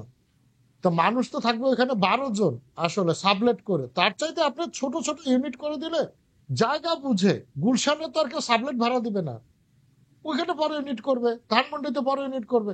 কিন্তু বসিরাতে যেই লোকটা দেখবে যে আমার এখানে 700 স্কোয়ার ফিটের ইউনিট হইলে আমি ভাড়া দিতে পারবো, ও 700 স্কোয়ার ফিট, ওর তো কনস্ট্রাকশন এরিয়া ফিক্স করে দিচ্ছে না, তাই না? ও কিন্তু ভায়োলেশন করার দরকার নেই। এখন করবে কি, ইচ্ছা মতো ইউনিট বানানো শুরু করবে লোকজন। রাজুকের কাছ থেকে প্ল্যানটা কোনো মতে নিয়ে সাফারার হবে প্রফেশনালরা। হুম। আমরা হয়তো সিগনেচার করতে পারবো না, আমাদের কাছে কাজ আসবে না, নন টেকনিক্যাল পার্সনরা কাজ করে ফেলবে, প্ল্যান পাশের এইখানে 2 নাম্বারই হবে। এই প্রসেস গুলো পুরো সিস্টেমটারে আবার কলাপস করে এবং এই ড্যাপটা ফেল করবে আলটিমেটলি। মানে সব দিক দিয়ে, শুধু মানে মানুষজনে সব দিক দিয়ে, মানে এটা ক্যালামিটি বাড়াবে, ডিজাস্টার বাড়াবে মানুষের। মানে এই বাসা বলতে আমরা খালি একটা বেডরুম বুঝি, কিন্তু আমাদের দেশে আমাদের নেক্সট জেনারেশনরা আকাশ দেখতে পারে না, তারা একটা সুন্দর সিকিউর এনভায়রনমেন্ট পায় না। কেন পায় না? এই যে এইসব বিশাল বিশাল গোড়াতে যে গণদূত গুলো করে রাখছে, আমাদের নেক্সট জেনারেশন সাফার করবে, ভয়ঙ্কর ভাবে সাফার করবে। কারণ আমরা যদি প্রপার আবাসন দিতে না পারি, এই ছোট ছোট ইউনিট না করে কি হবে, যে মানুষজন দরকার, মানে আমরা মানুষজনকে ঢাকায় আনা, ঢাকায় আসা প্রতিরোধ করতে পারতেছি না, তাদেরকে বলছি তোমরা থাইকে করো না, ডিসকারেজ করতেছি, আবার তাদেরকে কোনো ওয়েও আউটও দিচ্ছি না, রেখেও দিচ্ছি, আবার আচ্ছা ইউনিট ভাই, দেখবে। আমার একটা প্রশ্ন আছে ভাই, জিনা ভাই, কোন কঠিন হয়ে যাচ্ছে, আমার একটা ছোট্ট প্রশ্ন আছে। আচ্ছা, আমি কি আমার সন্তানকে নিয়ে আমার বাড়ির পাশে যে মাঠটা আছে, ধানমন্ডি আবাহনীর মাঠটা যেটা আছে বড়, কাজটা চলতেছে, ওখানে যে বিকালে খেলা করতে পারবো? না, না। তুমি ক্লাবের মেম্বার হলে দিবে, দ্যাটস দ্য ফ্যাক্ট। এটা হলো বাস্তবতা। মাঠ আছে, মাঠে খেলতে পারবেন না, কিন্তু আপনি ওই মাঠের কারণে 12 তলা বিল্ডিং বানাইতে পারবেন। অথচ যেখানে মাঠ আছে ইন্ডাস্ট্রি না বিষয়গুলো। ওই জায়গায় আপনি পারবেন না। ব্যাপারটা বুঝছেন? এই হচ্ছে বাস্তবতা। বাট এইটা পুরো, এটা আমরা গত পডকাস্টে যেটা আলোচনা করছিলাম, পুরো জিনিসটাই পলিটিক্যাল। একটা সার্টেন গ্রুপরে ফেসিলিটিস দেওয়ার জন্য, সার্টেন একটা ক্লাসে ফেসিলিটিস দেওয়ার জন্য, আচ্ছা middle class lower middle class আচ্ছা, তাহলে একটা কোশ্চেন আসে, তাহলে কি ঢাকায় মানুষ থাকবে না? থাকবে, বা কোন ধরনের মানুষ থাকবে? আমরা বলতেছি আমরা শহরে থাকি, দ্যাট মিনস আমরা মানে সিভিক সোসাইটি, তাই তো? আমার মধ্যে ওই সিভিলাইজেশনের যে নলেজটা আমার আছে, দ্যাটস ওয়াই আমি হচ্ছে শহরে থাকি, হুম তাই তো? তাহলে শহরের মধ্যে যখন আমি এই জিনিসগুলো আসতেছে, মানে আদার্স যাদের সিভিলাইজেশনের যে মূলনীতিগুলা যেগুলো যারা জানে না, তারা যখন আসতেছে তারা সমস্যা তৈরি করতেছে। ড্যাপের একটা আহ, হচ্ছে যে ওদেরকে তাড়াও, ওদেরকে সরাই দাও। তোমরা যারা সিভিল সোসাইটি, যারা মানে সিভিলাইজড পার্সন, তারা তোমরা থাকো। তাহলে সেই ক্ষেত্রে তো তাদের সলিউশন গুলো আসা উচিত ছিল এরকম যে, ধরেন যারা আমি এখানে কোনো মানে বিবেচনা করতেছি না, আমি এখানে বিবেচনা করতেছি কর্মকর্তা আর কর্মচারী হিসাবে। কর্মকর্তা যারা, তারা হয়তো ঢাকায় থাকতেছে, তাদের একটা গ্রিন কার্ড আছে। যারা কর্মচারী, তাদের তো ঠেলে ঠুলে এনে ঢাকায় থাকার দরকার নেই। তারা দরকার হলে কি করবে? তারা দরকার হলে ঢাকা থেকে খুব কুইক কমিউনিকেশনে বাইরে চলে যাবে, গাজীপুর, নারায়ণগঞ্জ বা আদার্স এরিয়া, ইভেন ময়মনসিংহ চলে যেতে পারে। ক্লোজ প্রক্সিমিটি যেসব ডিস্ট্রিক্ট গুলো আছে, মুন্সিগঞ্জ, মানিকগঞ্জ আছে, এখানে চলে যেতে পারে। ট্রেন সিস্টেম ভালো করতে পারে। তারা এসে সার্ভ করলো, চলে গেল। সার্ভ করলো, চলে গেল। ঢাকার পরিবেশ কিন্তু এমনি ডেভেলপ করতে থাকবে। ড্যাব বা তো হচ্ছে ওইখানে তো আরেকটা কাম করে এই একটা রাখছে মহা জিনিস মনে ওইখানে। পড়লো। ভাই হ্যাঁ ভাই একটা এটা একটু শেষ করি, হ্যাঁ মনে থাকবে না। হ্যাঁ হ্যাঁ, হ্যাঁ ওই এই যে ঢাকার আশেপাশে যে জেলাগুলো আছে, ওইসব পৌরসভায় আপনারা কয়তলা করার পারমিশন দিচ্ছে? 6 তলা, 7 তলা? 6 তলা, এর বেশি গেলে আপনি না হাই রাইজ হিসাবে কাউন্ট 6 করবেন। তলা, G+5। মানুষ ওইখানে বেশি মানুষ থাকবে, তার উপায় নেই, আপনারও বাড়ি বানাইতে হবে। বাড়ি বানাতে কেন? আপনি ওইখানে হাই রাইজের পারমিশন দিয়ে দেন, তাহলে মানুষ তো কৃষি জমি দখল করতো না, সবাই হাই রাইজ বিল্ডিং এক্স্যাক্টলি বানায় ফেলতো বড় বড়। আপনি কি করতেছেন? সারা বাংলাদেশে কনস্ট্রাকশন বাড়ানোর ব্যবস্থা করতেছেন, সারা বাংলাদেশে 6 তলা 7 তলা বিল্ডিং, ঢাকায় হাই রাইজ। যার জন্য হইতেছে কি, মানুষ জমি দখল করে করে বাড়ি বানাইতেছে, মানুষের ডিমান্ড হইতেছে, যার জমি আছে, টাকা আছে। আর দেখেন এখন ইকোনমি চেঞ্জ হচ্ছে কিভাবে। ঢাকার বাইরে প্রচুর মানুষজন আছে যারা এই যে সৌদি আরব চলে যায়, মিডল ইস্টে চলে যায়, ওইখান থেকে ইনকাম হয়, টাকা আসে। গ্রামে কিন্তু এখন আর টিনের বাড়ি নাই, সব বিল্ডিং। হুম হুম এইভাবে পুরো গ্রাম এখন শহরে পরিণত হইতেছে। তো আলটিমেটলি আপনি কি বিল্ডিং এ থেকে ইট পাল্টু চাবাই খাবেন? কৃষি জমি আমার এতটুকু একটা দেশে, ভাই এইটা তো পুরো দেশটা নিয়ে একটা প্ল্যান করা উচিত ছিল। এইভাবে এক জায়গায় প্ল্যান করে আরেক জায়গায় 12টা বাজাইতেছে, আরেক জায়গায় প্ল্যান করে আরেক জায়গায় 12টা বাজতেছে, কোনো কিছুর সাথে কোনো কিছুর লিঙ্কেজ না, নেই। এটা কেন তখন করছে জানিস? তখন এই কেন বলবে করছে কি? এটা বলি, এটা মানে মজার কথা বলে ফেলাই। হ্যাঁ কন্ট্রোভার্সিয়াল বাট মজার কথা। হুম, সেটা হচ্ছে আজকে না কালকে নিউজে দেখলাম যে আমেরিকার প্রেসিডেন্ট একটা গোল্ড কার্ড দেখাচ্ছে যে 50 মিলিয়ন দিয়া। ও হ্যাঁ হ্যাঁ হুম, হুম, হুম। এই ড্যাপ হচ্ছে গোল্ড কার্ড। এই ড্যাপটা হচ্ছে একটা অলিখিত হ্যাঁ। Gold card. হ্যাঁ এই যে আমার এরাও তো ধারণা এই সামনে যে দিয়ে ভিসা দিলাম। দিবে, হ্যাঁ দিয়ে দিবে ঢাকায় তো ঢুকতে কার্ড লাগবে, কারণ কার্ড দেখালে ভিসা ঢাকায় ঢুকতে সে- পারবে। সেটাই বললাম বেসিক্যালি যে যে ড্যাপটা হচ্ছে ভিসা গ্রিন প্রক্রিয়ার কার্ড আগে টাইপের। আগে ধাপ। হ্যাঁ গ্রিন কার্ড বা ব্লু কার্ড বা ইয়েলো দূষিত কার্ড। হ্যাঁ এই দূষিত ডার্টি কার্ড থাকলে তুমি ঢাকার অধিবাসী হইতে পারবা। তাহলে ড্যাপ তো ভাই ওই প্রক্রিয়ায়। ট্রাম্পের ড্র্যাপ সমাধান করতে দেওয়া উচিত ছিল, পুরা ঢাকার চারদিকে ওয়াল তুলে দিত মেক্সিকোর মতো। হ্যাঁ। লোকজন ওয়াল টপকান করার চেষ্টা করতেছে, থামায় রাখতে হবে। একমাত্র ট্রাম্পই পারে এই ড্র্যাপের সমাধান করতে, কারণ না হলে এই প্ল্যানিং দিয়ে হবে না। আমি তো ওয়াল দিয়ে পুরা ঢাকা শহরে বেড়া দিয়ে কোথায় দিতে হবে। বুঝছিস আমি তো নিউ বড় ঢাকা হয়েছি অর্ডার।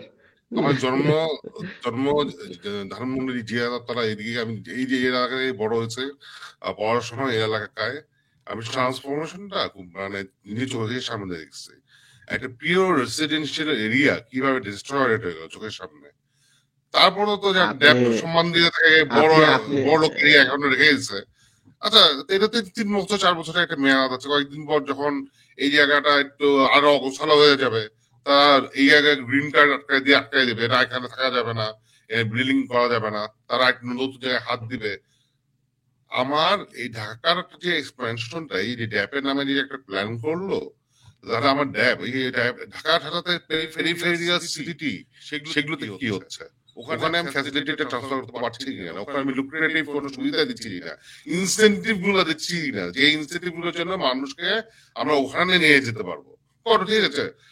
আমাকে আমি যাবো না, আমি আমার একটা ইচ্ছার কথা বলে ফেলি এই চান্সে, পডকাস্ট একটু লম্বা হয়ে যাচ্ছে, তারপরে বলে ফেলি। আমি যখন নিজে বাসা বাড়ি চিন্তা করি পরিবারকে নিয়ে, আমি ফ্ল্যাট চিন্তা করি না। আমি পার্সোনালি আমি চিন্তা করি যে আমার একটা ছোট একটা সামনে একটা লড়াই মতো থাকবে, ছোট দোতলা ডুপ্লেক্স একটা বাড়ি হলে আলহামদুলিল্লাহ 5 বছর এই জায়গায় হয়তো ফাইন, বাবা মা যদি থাকে ফ্যামিলি থেকে সাথে দিয়ে যতটুকু থাকবো, বাচ্চারা থাকবে, that's it। মানে অ্যাকচুয়ালি এক সময় বাসা বলতে স্বপ্ন ছিল এইটাই। আমাদের ছোটবেলা টিভি অ্যাড যখন দেখতাম সেটাই ছিল স্বপ্ন। এখন এইটা আমি যদি করতে চাই আমি করতে পারবো না, কারণ কি আমি I will miss it big Times. এখন যে প্রপোজিশনটা দেওয়া যাচ্ছে তাতে তো আমার জন্য সমস্যা। আমি যদি করতে চাই ছোট বিল্ডিং করে আমার নিজে থাকতে চাই, একটা মিটিং করতে পারবো না, there are lots of issues. রাজুকে প্ল্যান পাশে ঝামেলা কথা তো বাধা দিয়ে দিলাম। বিল্ডিং কনস্ট্রাকশন কস্ট এগুলোতে ফ্যাক্টর আছে, সিকিউরিটি কনসার্ন আছে। বিল্ডিং করতে গেলে তো বিভিন্ন ধরনের হ্যাসেল পড়তে হয়, পলিটিক্যাল হ্যাসেল। আনলেস আমি ক্যান্টনমেন্ট এরিয়া যদি না থাকি বা কোনো particular secure private housing area না থাকি, সেখানে অন্য কাহিনী। কিন্তু আমি যে কোনো আনপ্ল্যান্ড এরিয়া থাকি, একটা বিল্ডিং কনস্ট্রাকশনে যে পরিমাণ হ্যাসেলের মধ্যে দিয়ে যেতে হয় সেটা তো আমি ডেভেলপারের কাছে দিব, রাইট? তো ডেভেলপারের কাছে দিলে ডেভেলপার আসবে না। আমার 5তলা বিল্ডিং 8টা ইউনিট, তার সাথে 4টা ইউনিট ভাগ করে সাথে দেখবে চারে আমি তো 4টা ইউনিট করে তো তার কনস্ট্রাকশন কস্ট কিছু উঠাতে পারবো না। তাহলে কি হবে? আইদার আমার বিল্ডিং হবে অথবা হবে না। যদি হয় ফ্ল্যাটের দাম বাড়াইতে হবে তাকে, কনস্ট্রাকশন কস্ট উঠাইতে পারবে না। মানে আমি এই ড্যাপের যে ইউনিটের লিমিট দিয়ে আমি শুধু ল্যান্ড ওনার তাকে ক্ষতিগ্রস্ত হচ্ছে না, অ্যাকচুয়ালি আমি কনস্ট্রাকশন ইন্ডাস্ট্রিতে ইম্প্যাক্ট করতেছি। কারণ আমি ইউনিট কম মানে আমার স্কোয়ার ফিট বেশি, অথবা আমার স্কোয়ার ফিট লিমিটেড। আমাকে এটা সেল করতে হলে বা আমাকে যদি কনস্ট্রাকশন কস্ট উঠাইতে হয়, আমরা তো বারবার সেলের কথা বলি, তাই না, যে দাম বেড়ে যাচ্ছে। আরে ভাই, যে কনস্ট্রাকশন করবে তারও তো একটা ইনসেনটিভ লাগবে যে আমি এখানে বিল্ডিং করলে। ভাই দিন শেষে কনজিউমার এসে সাফারার হবে, যে কোনো কনজিউমার সাফারার হবে, ল্যান্ড ওনার থাকে না, যে ভাড়াটিয়া তার ঘরে এসে পড়বে এই প্রেসারটা। হ্যাঁ, আমি ফ্ল্যাটের দাম বললে ভাড়াটিয়া ভাড়া বাড়বে, মানে সবাই লসে আছে, সবাই লসে আছে। এই জন্য বলছি ইউনিট বাদ দরকার, লাভ ইউনিট। লাস্ট একটা পয়েন্ট, এটা ইমরান আর ভালো বলতে পারবা, নীল বলতে পারবি। সংস্কারে তা আমি যত যে সংশোধন হচ্ছে শুনলাম, সেখানে তো তারা শুনলাম যে ডুয়েলিং ইউনিট কিছু বাড়াইছে, রাইট? হ্যাঁ হ্যাঁ, আচ্ছা। বাড়াইছে মানে কিরকম? আপনার ধরেন আগে যেই জায়গায় ধরেন 8টা পাইতেন সেই জায়গায় হয়তো এখন 9টা পাবেন, তাও আবার কি প্ল্যান্ড এরিয়া গুলাতে।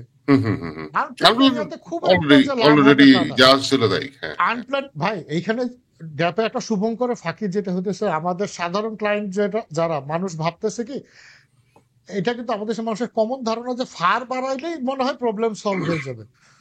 ফার বাড়াইলে আপনার স্কোয়ার ফিটের পারমিশন বাড়াই দিচ্ছে, কিন্তু আটকাই দিচ্ছে তো নাম্বার অফ ইউনিট দিয়ে। অনেকের ধারণা কি, আমার যদি এখন 8,000 স্কোয়ার ফিট পাই, তখন 10,000 স্কোয়ার ফিট পাই, তখন আমি নাম্বার অফ ইউনিট 12টা ইউনিট করবো। কিন্তু ওনারা তো বলে দিবে আপনি ইউনিট করতে পারবেন 10টা, স্কোয়ার ফিট সে কাজে লাগাতে পারবে। তার সেলেবল এরিয়া বাড়বে, কিন্তু কেউ যদি আমার শেয়ার হোল্ডার বেশি হয় পারবে না। সেলেবল এরিয়া তো আনইউজ থেকে যাচ্ছে, আনইউজ থেকে যাবে। আমি অলরেডি একটা আফতাবনগর একটা প্রজেক্ট করতেছি, ওইটা ট্রায়াঙ্গুলার একটা প্লট। ওইখানে এমজিসি যেটা আমার বিল্ডিং এর ফুটপ্রিন্ট তার চাইতেও কম, মানে ট্রায়াঙ্গুলার প্লট হওয়াতে 2 দিকে রাস্তা। আমার তো ফ্রন্ট সেটব্যাকের কারণে আমার বিল্ডিং এর ফুটপ্রিন্ট কম। এখন উনি যত স্কোয়ার ফিট পায়, ওনারে ড্যাপে দিচ্ছে 8টা ইউনিট, উনি করতে পারতেছে 60টা, কারণ ওনার ওই স্কোয়ার ফিট উনি কভার করতে পারে না। তো এই যে মানুষ একটা ধোকায় পড়বে, এটা বাস্তবতা। এই ইউনিটের বারটা উঠানোর জন্য কিন্তু ইনস্টিটিউট বারবার বলছিল, স্থপতি ইনস্টিটিউট, যে আপনারা তো আসলে কনস্ট্রাকশন এরিয়াতে বার দিয়ে দিয়েছেন না। তখন ওরা ওই যে ইউনিটের কথাটা বলে ডেনসিটি কন্ট্রোলের জন্য, যে ইউনিট বাড়াই দিলে তো ডেনসিটি বাইরে যাবে। আচ্ছা, এই পয়েন্টটাই আসতে যাচ্ছিলাম, এই পয়েন্টটা আসতে যাচ্ছিলাম যে এই যে তারা এখন ডেনসিটি ডুয়েল ইউনিট বাড়াইলো, ফার বাড়াইলো, রাইট? তারা বাড়াইছে কিছু প্ল্যান্ড এরিয়া, আনপ্ল্যান্ড এরিয়া। এখন ডেনসিটির যে দোহাই দিয়ে তারা এই জিনিসটা চাপাইলো শুরুতে, 2 বছর 3 বছর আগে মানুষের ঘাড়ে, সেই ডেন্সিটির হিসাবটা তারা এখন কোথা থেকে পাইলো? সেই ডেন্সিটি হিসাব তো আসলে সেম থাকে ওটা না। আপনি আন্দোলন করলে বাড়ায় দেয়, ওদের কাছে কোনো হিসাব নেই। আপনি যদি ভালোভাবে আমি তো আন্দোলন করতে পারেন, আচ্ছা আচ্ছা এটা কেমন ডেন্সিটি হিসাব? আচ্ছা, তাহলে আরেকটা জিনিস বলি প্যারালালি। ওই যে প্রথমে যখন ওরা ইয়ে করলো, ডেনসিটি জোনিং করলো, তখন কি করলো? হুম। ওই ওয়ার্ড ভিত্তিক করলো, তাই না? হুম, হুম। এতগুলো ওয়ার্ড আছে, প্রত্যেকটা ওয়ার্ড ধরে করলো। পরবর্তীতে যখন বলা হলো, তখন তারা কি করলো? তারা আহ, আমি জানি না কিসের ভিত্তিতে তারা আরো ওই যে কতগুলো জোনিং তৈরি করে ফেললো। ওই ডেনসিটি আর এই ডেনসিটি ম্যাচ করে? না, ওইটা ঠেলানোর বাবাজি, এটা বুঝতে হবে।